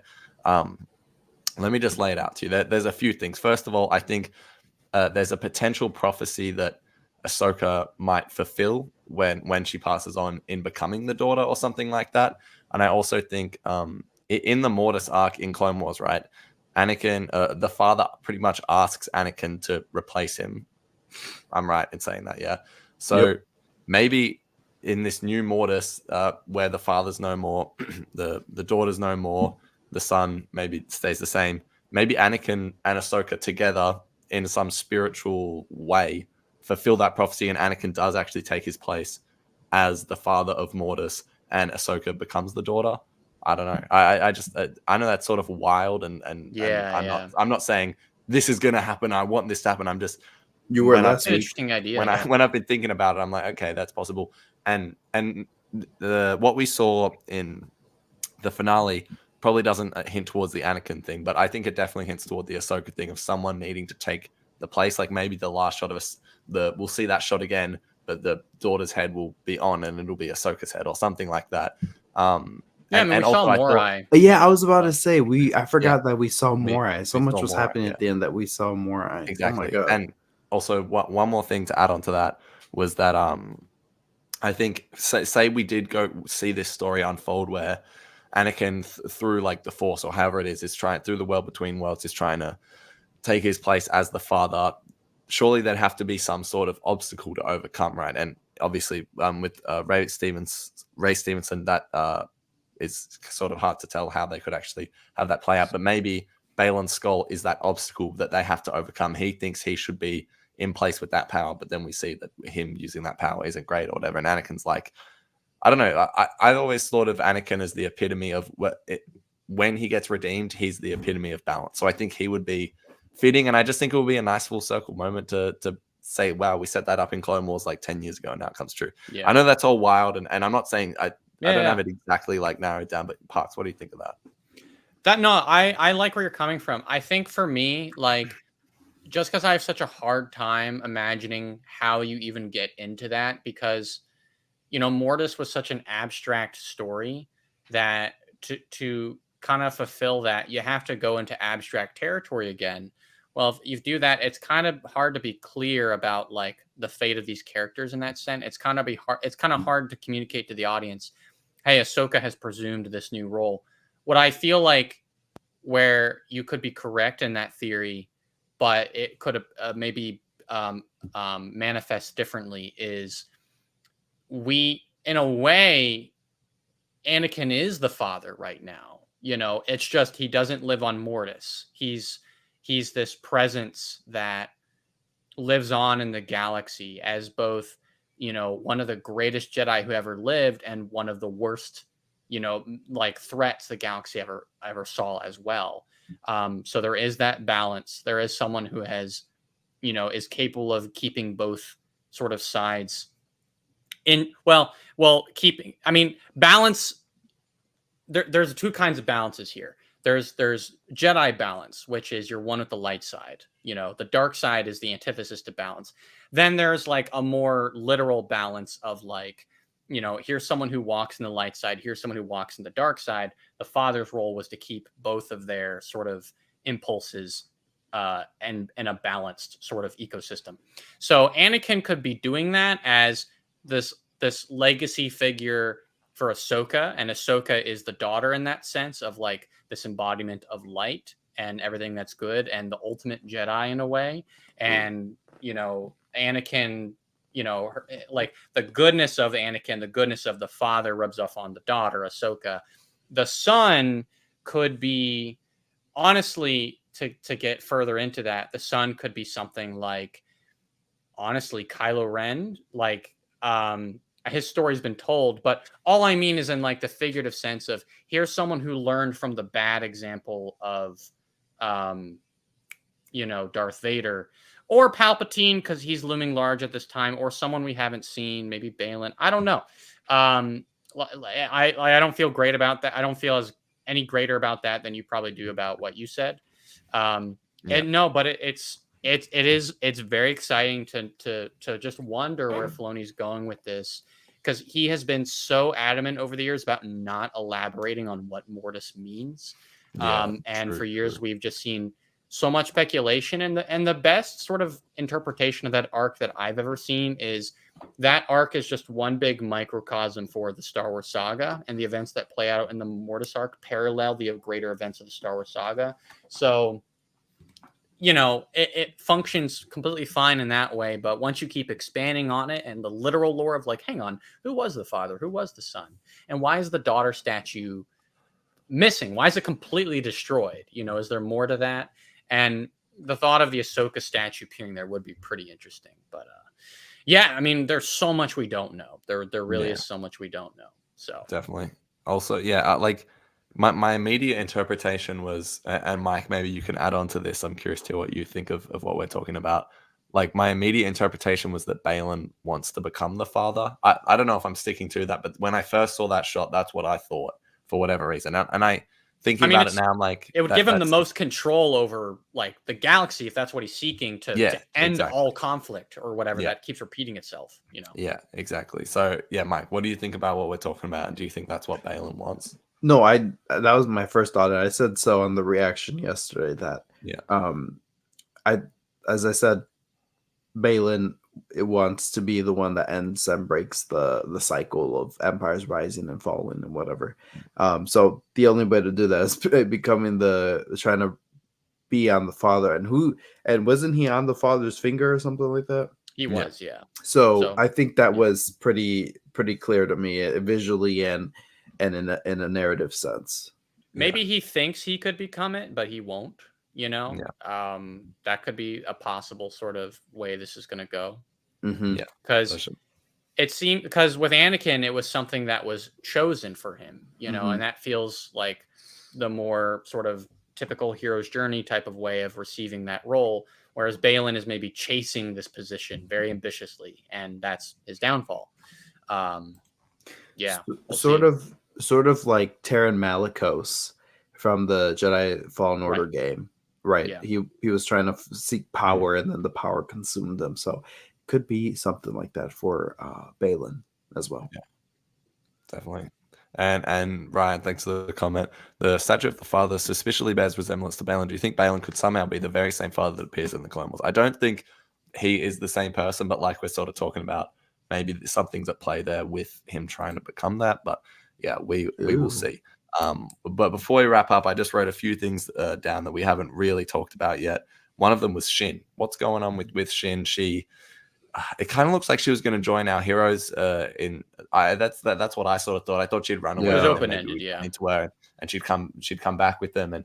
But it's sort of like she's embracing the darkness, almost like she's really that she's power hungry. She wants to lead the Raiders in whatever. It's giving Ventress to me a little bit, where Ventress was misguided for a long time, and so her sort of instinct was, let me do what I know, which is, I don't know, like be a killer. She was a bounty hunter, and she doesn't really get to sort of truly fulfill her destiny until Dark Disciple.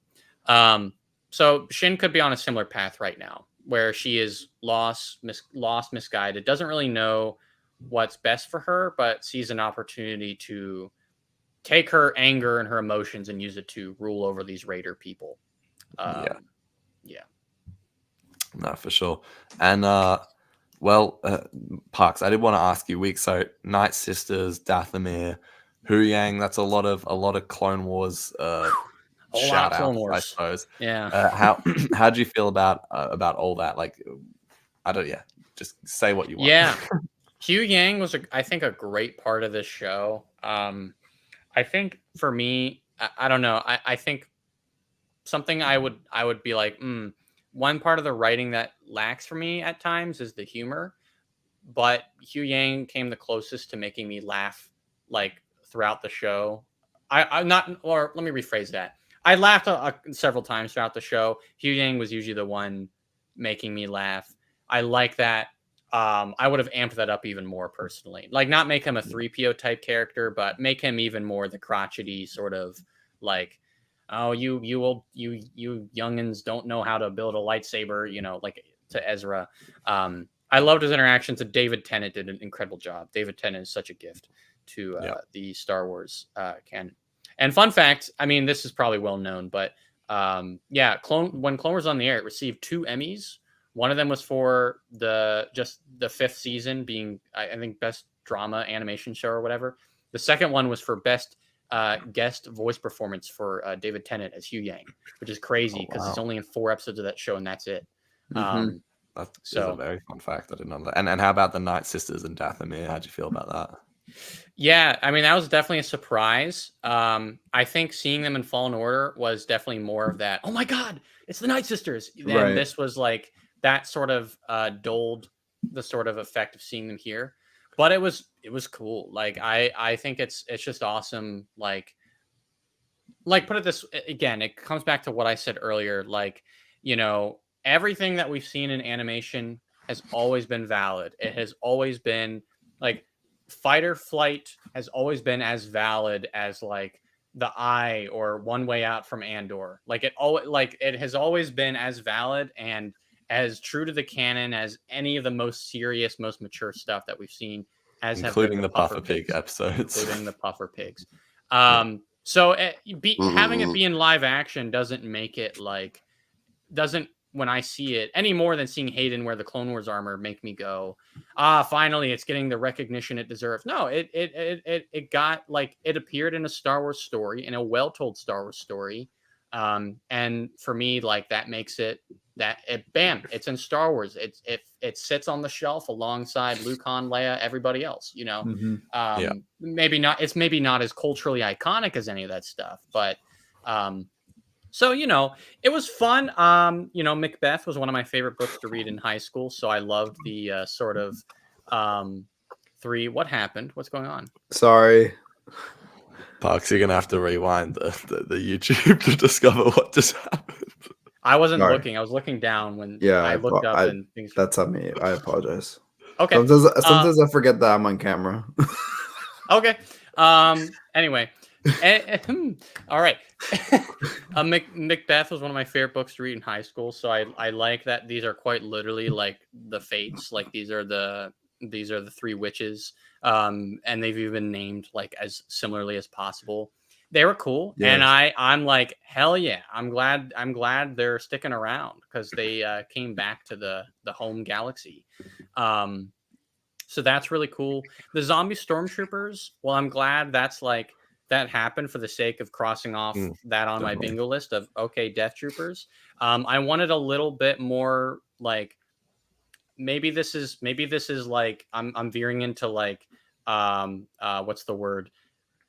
Dumb Star Wars fan territory for lack of a better way to explain it, but the Death Troopers aesthetic, like I was like 10 years old when that book came out, and I remember seeing the cover and being like, whoa, this is like crazy, dude. Like, got it. Like, I want to see the Death Troopers like in a Star Wars movie. That'd be crazy.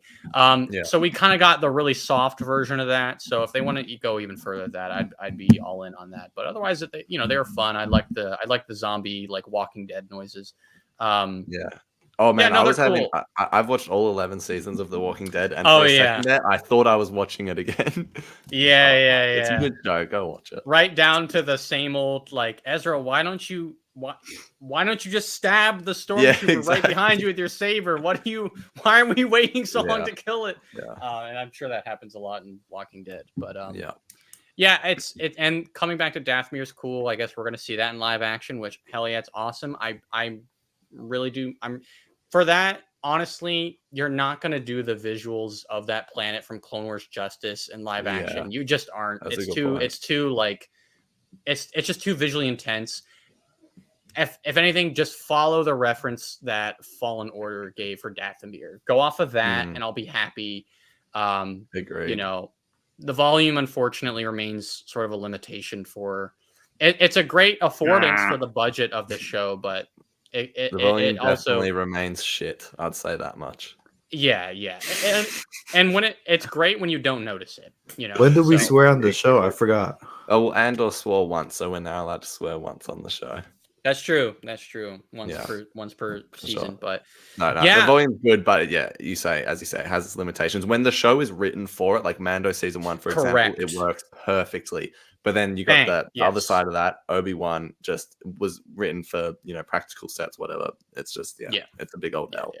But shifting gears for a sec, Mike, we haven't talked about this on the show yet, but sort of Kanan's legacy in this show. I want to hear your genuine thoughts about this because I know how much you love him, and he got good reference at the start of this episode. Ezra obviously is taking on that one and only spare little lightsaber part that Hu Yang was holding on for him.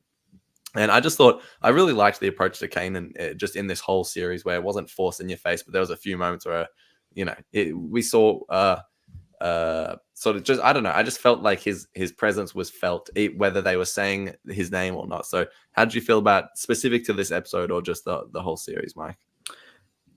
I thought it was a bit silly with Huang being like, I was holding his lightsaber for. I was just like, okay, like sure, really?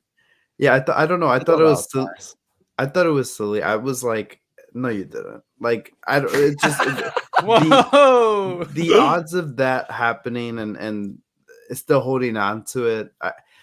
I don't know if I buy into that. I think that was just kind of like, it just didn't really feel believable to me, if I'm being honest.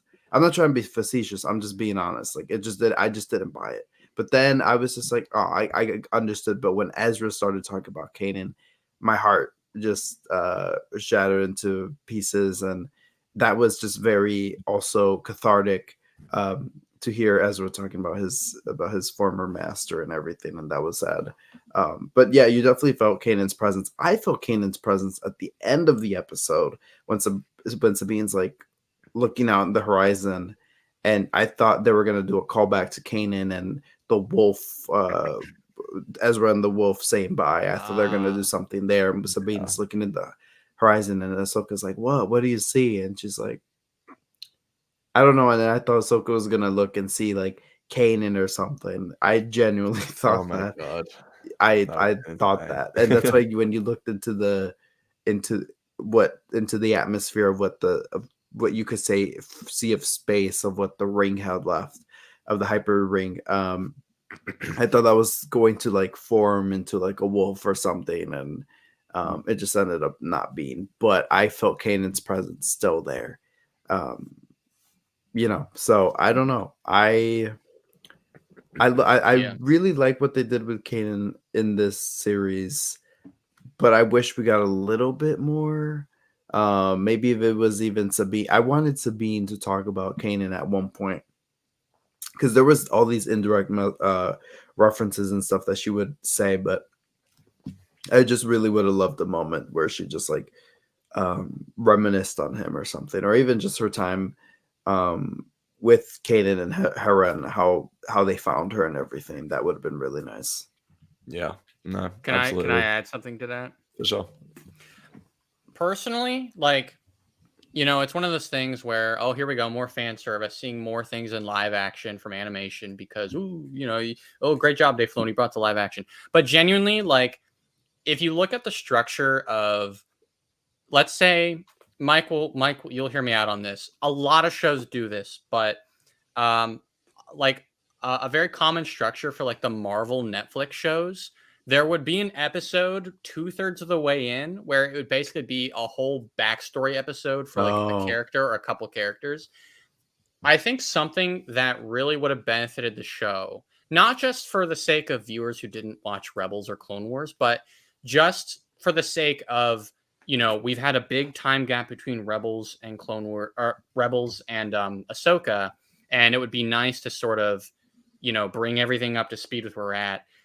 I feel like in the structure of the show, there should have, it probably would have benefited from a flashback episode where you get the significance of what Kanan meant to Ezra and why that matters to him when we meet, like why doing right by him matters when we see him again. And you get the significance. Did we not get that episode though with episode 5? I know it wasn't about Ezra and Kanan, but like just to your point about that formula. Well, we did for Ahsoka. But also not exactly like we did in a Force illusory way. But I get what you're saying. But can we afford 2 flashback episodes in an 8-episode season? Is sort of what I'm saying. Like, I mean, I agree with you. I'm just like, yeah, whatever's best for the characters is what I feel, and like, it doesn't have to be like a whole expensive ordeal. It's just a matter of cast a younger Ezra. You could have Natasha Liu Bordizzo probably play a younger Sabine still or something. Cast a Kanan. It could be Freddie Prinze Jr. Could not be. It'd be funny if it was. I say that just because Freddie Prinze Jr. is such a funny guy in interviews and stuff. But Yeah, and then of course, you could have this Mary Elizabeth Winstead still play Hera, and then you could kind of get an idea of what they lost in the present, and the family's been separated. That you see them together, and you see that separation. But there's still an opportunity to do that, to get everyone sort of on the same page, and you could have had scenes that maybe cut forward through time to sort of see a progression for Sabine. Where her state's at after losing her family in Mandalore. Like we got all verbal confirmation of all this stuff, but it goes back to one of those golden screenwriting rules of better to show, don't tell. Of like, okay, good thing we were told about Sabine's family on Mandalore. Good thing we were told about how Thrawn feels about Anakin. Good thing we're told about this. And you can't flash back everything. You can refer back to stuff as needed. But there comes a point where, with central characters, it's like, hey, maybe honestly, it would be a really good thing to now that we've developed an appreciation for the characters, we've seen what they sacrificed. We see, especially Sabine, how many reckless decisions she makes throughout the show. We can kind of get a sense of why Ezra matters so much to her with a good, well done flashback episode to remind you, maybe in conjunction with the Ahsoka stuff in that same episode. But you can't do everything, and I guess for what the show was, it's extremely solid. But yeah, crossing his arms. No, I sort of like, this is related, but unrelated at the same time. I think something that this show has almost sort of, I don't know, confirmed to me is that I don't like the Disney Plus formula, I guess, or just Disney Plus shows, I guess, just because you're right, Parks. I feel like there is a formula, and I feel like there's just so many constraints. I don't like the 8 episodes seasons. There's not enough time for flashback episodes, which I agree that would have aided the story so much. Even for people like us, we've watched all of Rebels, but still, we would have loved to have seen that. That would have added weight to the story at large, So it would have grounded in the context of what this story exactly. is about. Yeah. I just feel like these Disney Plus shows with the budgets, I don't like it. I really don't like the 8 episode seasons. I think it holds them back from quite a bit. I think we've seen that multiple times with other shows. So I don't know. That's a whole separate conversation. For sure. But overall, I still love Ahsoka, love what they did, love all the live action interpretations, love that it's on the biggest stage. However, if you ask me animated or live action, I'm going animated. Every day of the week we get more story. I like the look of it better. Whatever. Yeah. Anyway. Absolutely. But something that we don't get in live action would have been Hayden Christensen, which I'm so glad we got him not once, not twice, but 3 times in 3 separate episodes. How good is that? I heard someone talking today saying, "Oh, I could have wrote that myself. Like I could see that coming in." Maybe so, but for me, honestly, I did not see that coming. I don't know what it was. I just didn't expect. Ghost?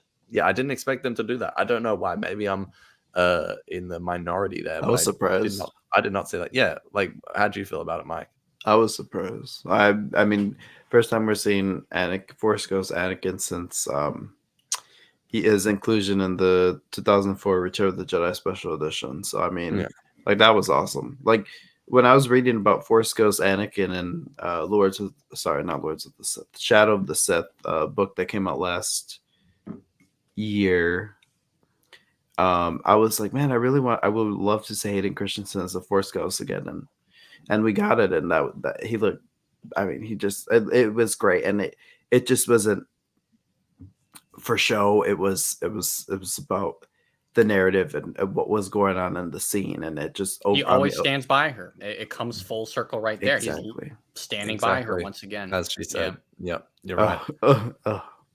Let's go through a few comments real quick. JJ comment says, agree, 8 episodes is too short. Look at how much a few extra episodes help flesh out Andor. Exactly right. 12 episodes of Andor, and it's pretty universally agreed to be the best of the Star Wars Disney Plenty Plus of series. room to breathe.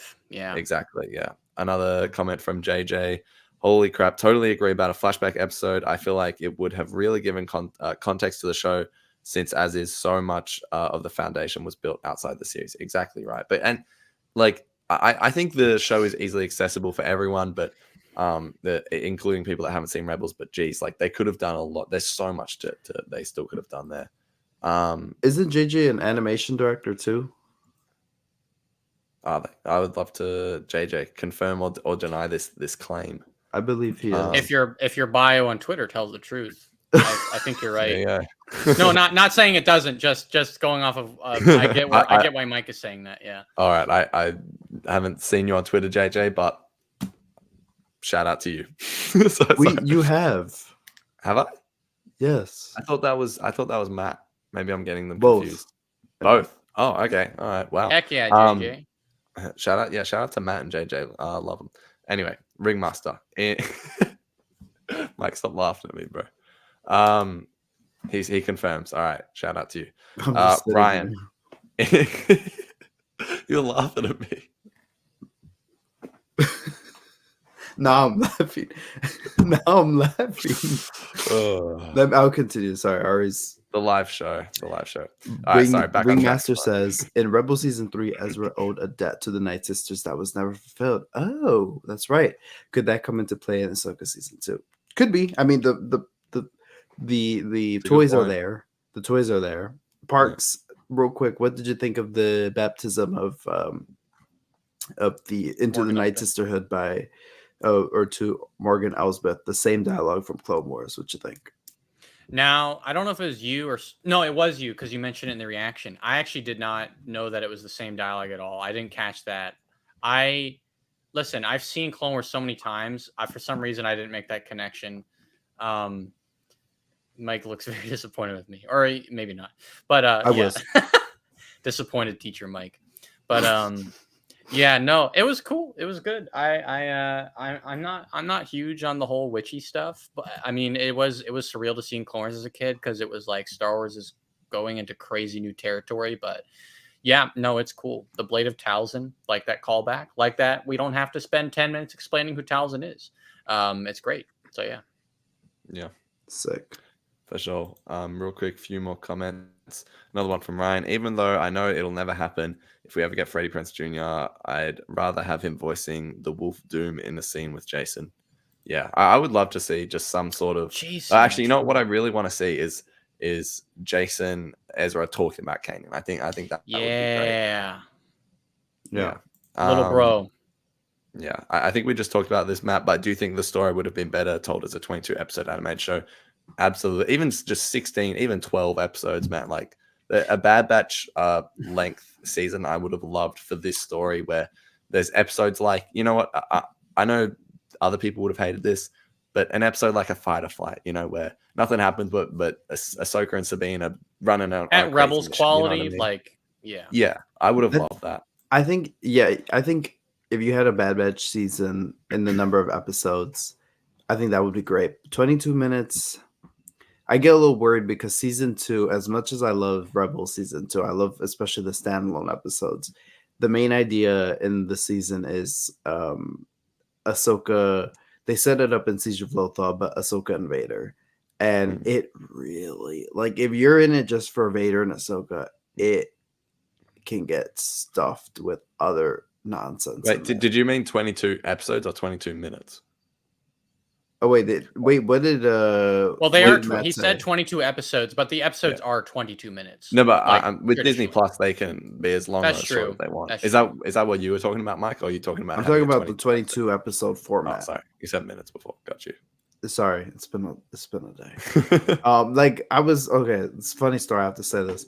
I was saying I was giving the kids a spelling test, and I sometimes confuse C and S because my Spanish sometimes comes out, and S I kind of have that pronunciation with C. So I was reading it, and I spelled the word for them, and they're like, "Wait, could you repeat it again?" I'm like, C-S, and I meant to say S instead of C, and I was like, "No, I said S," and then I read it again. And I was like, "Oh, my fault." So I do. I'm sorry, I just mix it up. But yes, sorry, 22 episodes. So I don't know. I just feel like Rebel season 1 is like the prime example of how to do a like amazing short like not short story, but like it was the length it needed to be. It wasn't more. I love those extra episodes, I really do, but I just feel like sometimes when you get to the point, I think it hits better and leaves you. I rather feel content in my stomach than feel really full and be like, why did I have that last donut, you know? Well, one thing I want to say is I feel like given that the average length of these episodes is like 40-50 minutes for Ahsoka, the runtime for season 1 of Ahsoka might be the same as like, or comparable to the runtime of Rebel season 1 anyway, you know. So but if they do it on Disney Plus, they don't have to do 16 22-minute to the minute episodes, you know. No, what I I mean? know Like, what you're they can- saying.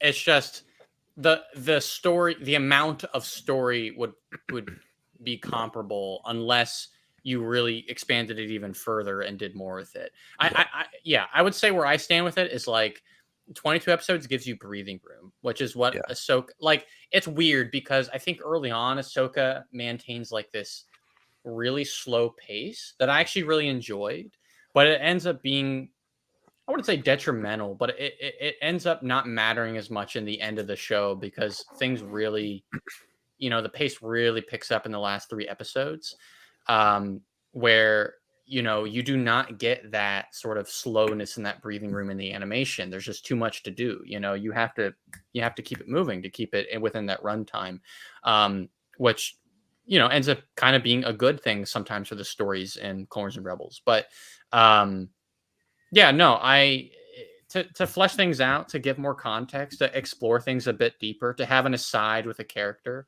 Although, you know, there's certainly a huge benefit to doing this as one straight shot story because this is the story. This is how Thrawn and Ezra come back, you know. So, and to stretch that out over a season, you know, imagine Rebel season 5 and, you know, at the beginning of the season, Sabine and Ahsoka say they're going to go do it. And then we go on at least no less than 12 adventures in between before they actually find them. Right.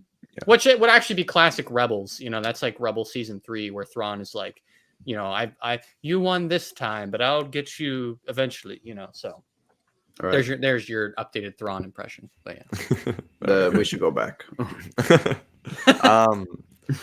Real quick before we wrap, last few things. I thought Morgan Elsbeth being the only character to die was interesting. Not that I'm like, oh, more people should have died. I don't know how much people say it, but I thought that was interesting. It almost felt like you just got a promotion. Come on, like, well, what? I felt bad for her in that sense, but yeah. I thought it was. I thought that character had a nice arc. Unexpectedly, we sort of met her in Mandalorian, and then it was like all of a sudden she was like a main villain in this show, which I thought was really good. It worked well.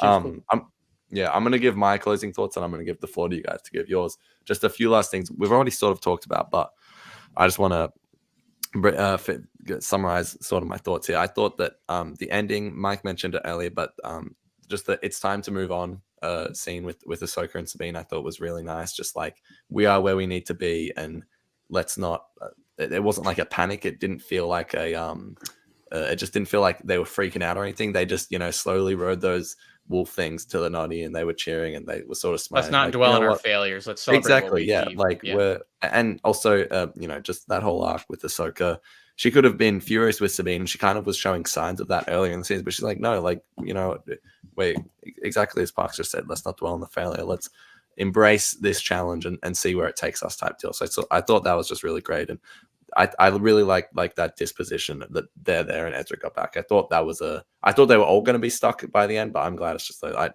I like that. Anyway, one negative thing. It's not negative, but it's just I hate that the show is called Ahsoka. I wish it was called anything else because I don't want season 2 of Ahsoka. I want season 2 continuing this story. Ahsoka can be the main character, that's fine, but I mean that's a general thing with the Disney Plus shows. I hate that the shows are just called Andor, The Mandalorian, The Book of Boba Fett, Ahsoka, Lando is supposedly coming out. Like, and there's more. It's just like, I don't know. I would have loved this to be called like Age of the New Republic or whatever. Just something that's not Ahsoka. So because I feel like it puts the show in a shoebox, and I feel like it will continue to do so. Rangers of the New Republic. Sure, it's better than Ahsoka. They should do something with that. Anyway, and my final thing is that sort of the thought, my biggest thing going into the show was how they manage Ezra is sort of just do or die for me. I remember me and Mike were talking about it in New York. I said it was just my biggest thing. You know, I was like, if they get this right, it'll be great. I went in with the feeling it was pessimistic, sure, but I really just didn't think they would. But yeah, Eamon Esfandi, that was just a fantastic portrayal. Park said it earlier. He's probably the winner of all the portrayals. It didn't feel like a carbon cut copy, but it felt like, as Mike said, that perfect bridge. So I actually can't believe they nailed Ezra. It makes me so happy because no matter what going forward, we've got a great actor playing Ezra if we're going to continue with that character in live action. And yeah, I genuinely can't believe it. And also, the reunion was great. Me and Mike were watching together, both in tears. Like, that was just beautiful. I said yesterday, I think I gave the episode a 10 out of 10. I don't want to backflip on it, but after rewatching, I'm probably not feeling as good about it. But I'm still over the moon with it. So I'm just going to give it a 10 out of 10 because I'm just very satisfied with how it all happened. You ask me in a week or two, I'll probably change my mind. But just for the sake of it, I'm going to stick with my 10 out of 10. And the series, I said 9 out of 10. I'm going to stay with that too. Anyway, Mike, I'll throw to you for your wrap up and rating, and then we'll do parks. Mike, what do you think? Sorry for the yawns. I've been up since 6 a.m. And I don't know how many kids I teach, but it's a lot. My overall rating. Well, my thoughts. I don't know how to recap everything, but I'm just happy this show was good. I was not excited for it. I was hesitant towards a lot of things. Rosario Dawson's Ahsoka bored me to death. And I wasn't so excited about the reinterpretations or the interpretations of actors that we could so easily get to play a lot of these characters and stuff. But I'm just impressed. I'm just wowed. I'm very content with everything. Every week I was buzzing about the episode. And this has been a different type of Star Wars that it doesn't like live in my head all day, or I'm not listening to the music all the time. It just makes me happy. Usually I'll obsess over the latest Star Wars thing, and I've just tended not to do that as much anymore. I'm like, wow, well, that was great, and then I'll sit here and have like really good discussions about it and think about it now and then. But Ahsoka was just great. I gave every episode like at least an 8.5 out of 10, or at least an 8, which is great. Mando season 3, I think the lowest we got to was a 3. So, but with this all around was just a 0.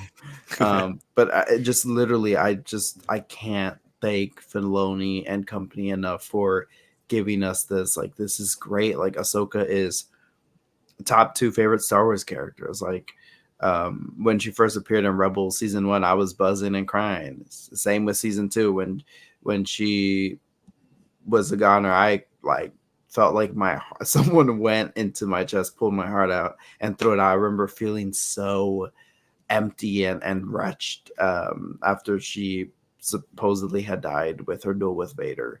And I just love her character so much. Oh, and that same feeling happened when on the same TV I watched Ahsoka leave the Jedi Order, and in the same room, and then years later I had to watch her like supposedly die, and just crazy that we get to sit here and talk about Ahsoka and live action Ahsoka. It's crazy. So shout out Dave Filoni and company. Like, the finale I thought was great.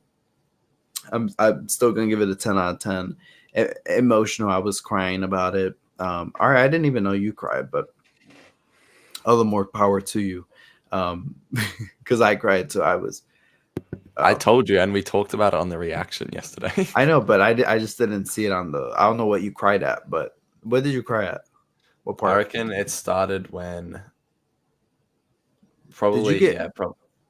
Did you get glossy, or did you actually have tears? Not, bro. I'm telling you, for the first time since like Kanan died, it was more than just gloss. I was like genuinely had tears down my face. I was glossy throughout that whole last like 15 minutes, but the tears started to flow when Ezra like came through, and then they continued when Ahsoka and Sabine were sort of accepting their fate, and then plus Hayden, and then the credit music. I was like, oh my god. For me, it was a weird cry. Like, I genuinely was so touched by this that I held up a pillow in front of my face so Ari wouldn't see, and I was just letting it happen, and I blocked from the camera from seeing my view, and I just let it happen. And it was like an ugly like cry, being like, oh, I'm so sad, why that happened, or not why that happened, but like I can't believe that happened, and oh, like that's so touching, and the message of that just speaks to me. And like I'm telling you, last time I had a crying like that experience for Star Wars was in 2016's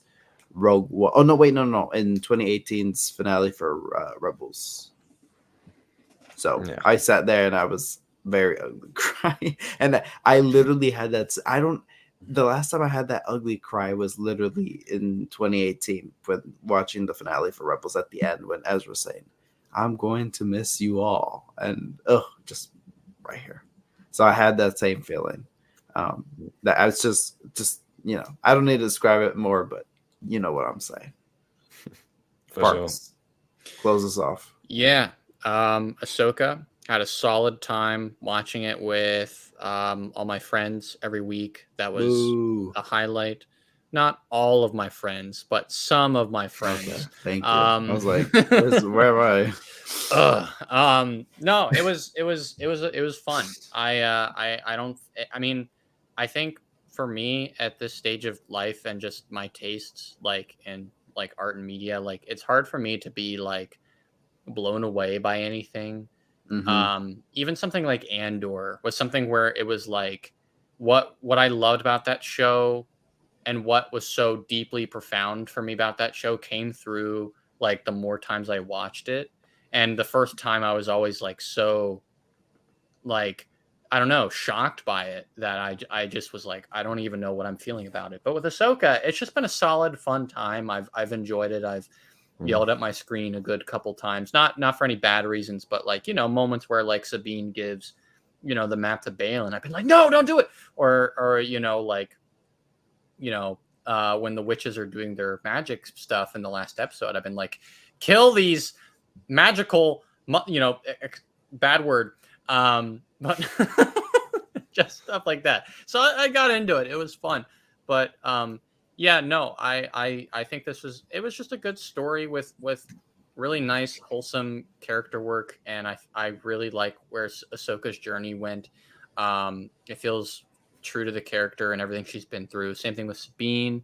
I love how unconventional their relationship is. And I just love where that ends. To me, that's the heart of the show, is this Sabine Ahsoka master apprenticeship, where Ahsoka says, I'll always be by your side. And again, that comes full circle with Anakin, and just the interesting sentiment of Anakin there being, of all the things Anakin did during his time as a Jedi and before he became Darth Vader, probably the two best things he ever did were, create Luke Skywalker, essentially.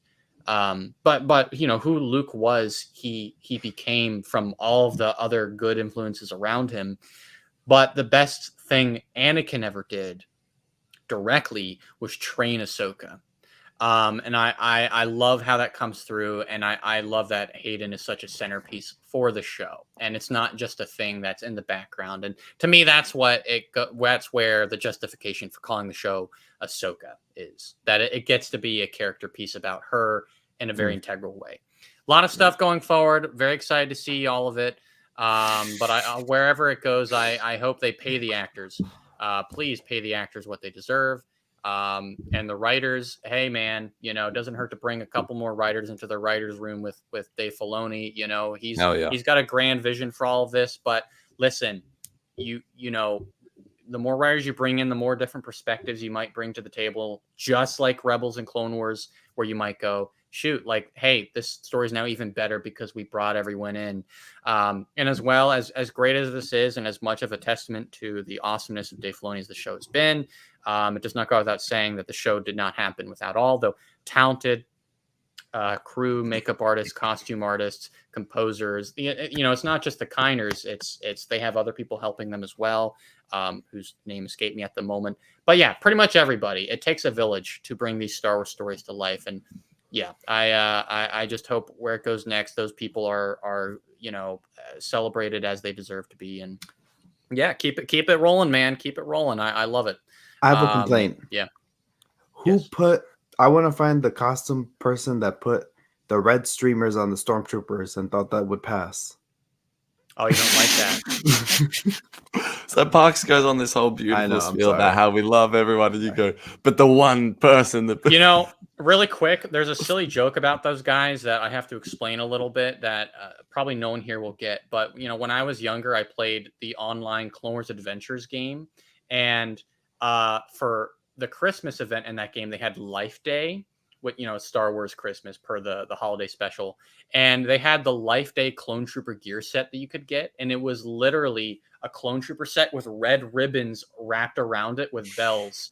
And so while watching this with my friends, who I played the game with, I said, "Hey guys, look, it's the Life Day Trooper," and they couldn't unsee it. So, yeah, fun stuff. Very fun stuff. We love it. Real quick, just to go through these final comments. Could Prettier be the physical location of Mortis? I don't think so, but is Mortis even real? Know. We don't know. Yeah, I was gonna say I don't think so. To think Thrawn and the Great Mothers kicked Morgan out of the group chat after she died. Hell yeah. Yeah, probably. Thrawn is probably very organized on top of that sort of stuff. No excuses, Mike, says Austin. So, Mike, Austin. Whatever you're making excuses for, no excuses. That was like 20 minutes ago, yeah. So what was I making excuses of? I don't know. It was about sleep. It was about having to wake up at 6 a.m. Yeah. Oh. JJ, agree about the title. I think there's even an argument that Sabine was more of a main character than Ahsoka, since her choices drove the biggest plot points, giving them up to Balin. No. I'm with you. Yeah, I definitely felt that at the beginning, especially. Yeah. Isn't it past your guys' bedtime? I mean, it's 3:40 p.m. in the afternoon here, so not for me, but these guys potentially. And the Flying Frisk, one of our most loyal listeners, says, "Glad to tune in near the end. We'll catch it later. Appreciate you, mate. We love you. Yeah, love you lots." Absolutely. What else we got? Shane says, "I know exactly what you're talking about, Parks. Great realization." Yes, absolutely. Nerds. And the Flying Frisk. What would Star Wars be without that goofiness? I apologize. Absolutely. That's a good way to end it off. Yes. We'd just like to thank everyone who has followed along me and Mike with our Ahsoka journey. It's been loads of fun. Of course, thank you, Mike. It's been a pleasure doing it with you. And thank you to everyone who tuned in today and all your comments, and anyone who's catching the replay. Comment your thoughts, like the video, all that. Really appreciate it. If you're watching now, just take a second to like the video. We would really appreciate that. It goes a long way. And if you haven't subscribed, please do so. If you're an audio listener, please make sure to drop a 5-star review and follow the podcast Instagram page at the SW Exchange. Parks, where can the good people find you? You can find me as always as ArTorr on YouTube. You can also follow me as Parks Harmon on Twitter X. Or you can follow me as Parks Harmon on Instagram.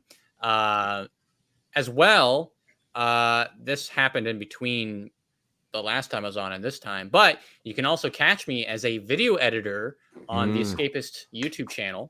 And we've done a couple of other projects. We've done Stratos. Yes. I'm editing some stuff for the Prima Games YouTube channel. I don't know if anyone here collected the Prima Games game guides when you were kids, but they have a YouTube channel. Can you believe that? I think Ari did. Moving on. But yeah, I'm making some videos for them this week. So they're cool. Check them out. Yeah, they're neat, especially the Lost in Time stuff. But yeah, that's kind of it. And also, support the actors on strike right now with the, I believe it's the Entertainment Community Fund is the best place to donate if you want to support them. Talks for SAG-AFTRA and AMPTP are happening right now, but we don't know the outcome of it. So we'll see. But yeah. Absolutely. Before I throw it to Mike, a few more comments. Matt, thanks for the stream. It was nice catching you. Great to see you, Matt. As always, appreciate your support. Shane says, have a great night, man. The force be with you. You too, Shane. Great to see you. JJ, love listening each week and cannot wait to hear you guys review the next series. Appreciate that a lot. Love you, JJ. JJ, if you ever need some... Thank you, Matt. JJ, if you ever need some extra voices in any of the work you do, let me know. Ari can do his Thrawn voice. Unbelievable. Sure. Oh yeah, I'm a great Thrawn. If you can't get Lars Wickerson, I'm right there. Right, Ahsoka crossing her arms. What if I've already subscribed? What then? Well, make a new Google account and subscribe again. That's what. What if I have already made 5 Google accounts? What make then, a 6. Sabine? Dude, I have Mass Effect 2. Parks, I'm assuming that comment is going towards you. Heck Shane, yeah. Absolutely. Mike, where can the people find you, and any last words on the Ahsoka after show? You guys can find me at _Star Wars. I'm very scared. That pic looks like it's in danger. I think the only pig in danger is your one, mate, considering what you were doing to it earlier. Anyways, you guys can follow me all_Star Wars on Instagram and X and and YouTube, I guess sometimes. But yeah, no, I want to say it's been an honor covering this show and you guys tuning in every week. We've had some really, really great conversations, and I just say that because it's just literally it was just great. It was just great. It never felt like I had to come up with a take or anything. I just sat here and said how I felt about the episode, and it was one of the easiest shows to cover because I just loved it so much. I think it's Ari's birthday before mine. But thank you, Shane. I am very humbled. I know I'm gonna be old. I'm already old. But anyways, thank you guys. Incoming. Yes, exactly. I'm scared. Thank you guys for joining me and the Ahsoka journey and the talk. And thank you to Parks for joining. We're scared we weren't gonna be able to talk to him about the show, but he made it. Made it. Thank you. Thank you for having me. Parks, it's you bring it. We continued the tradition of you joining every finale. Like you've done every finale since Book of Boba Fett. So thank you for honoring that. Thank you, Matt. And I think Matt was talking to you too, Ari. Well, very nice. We appreciate all of you.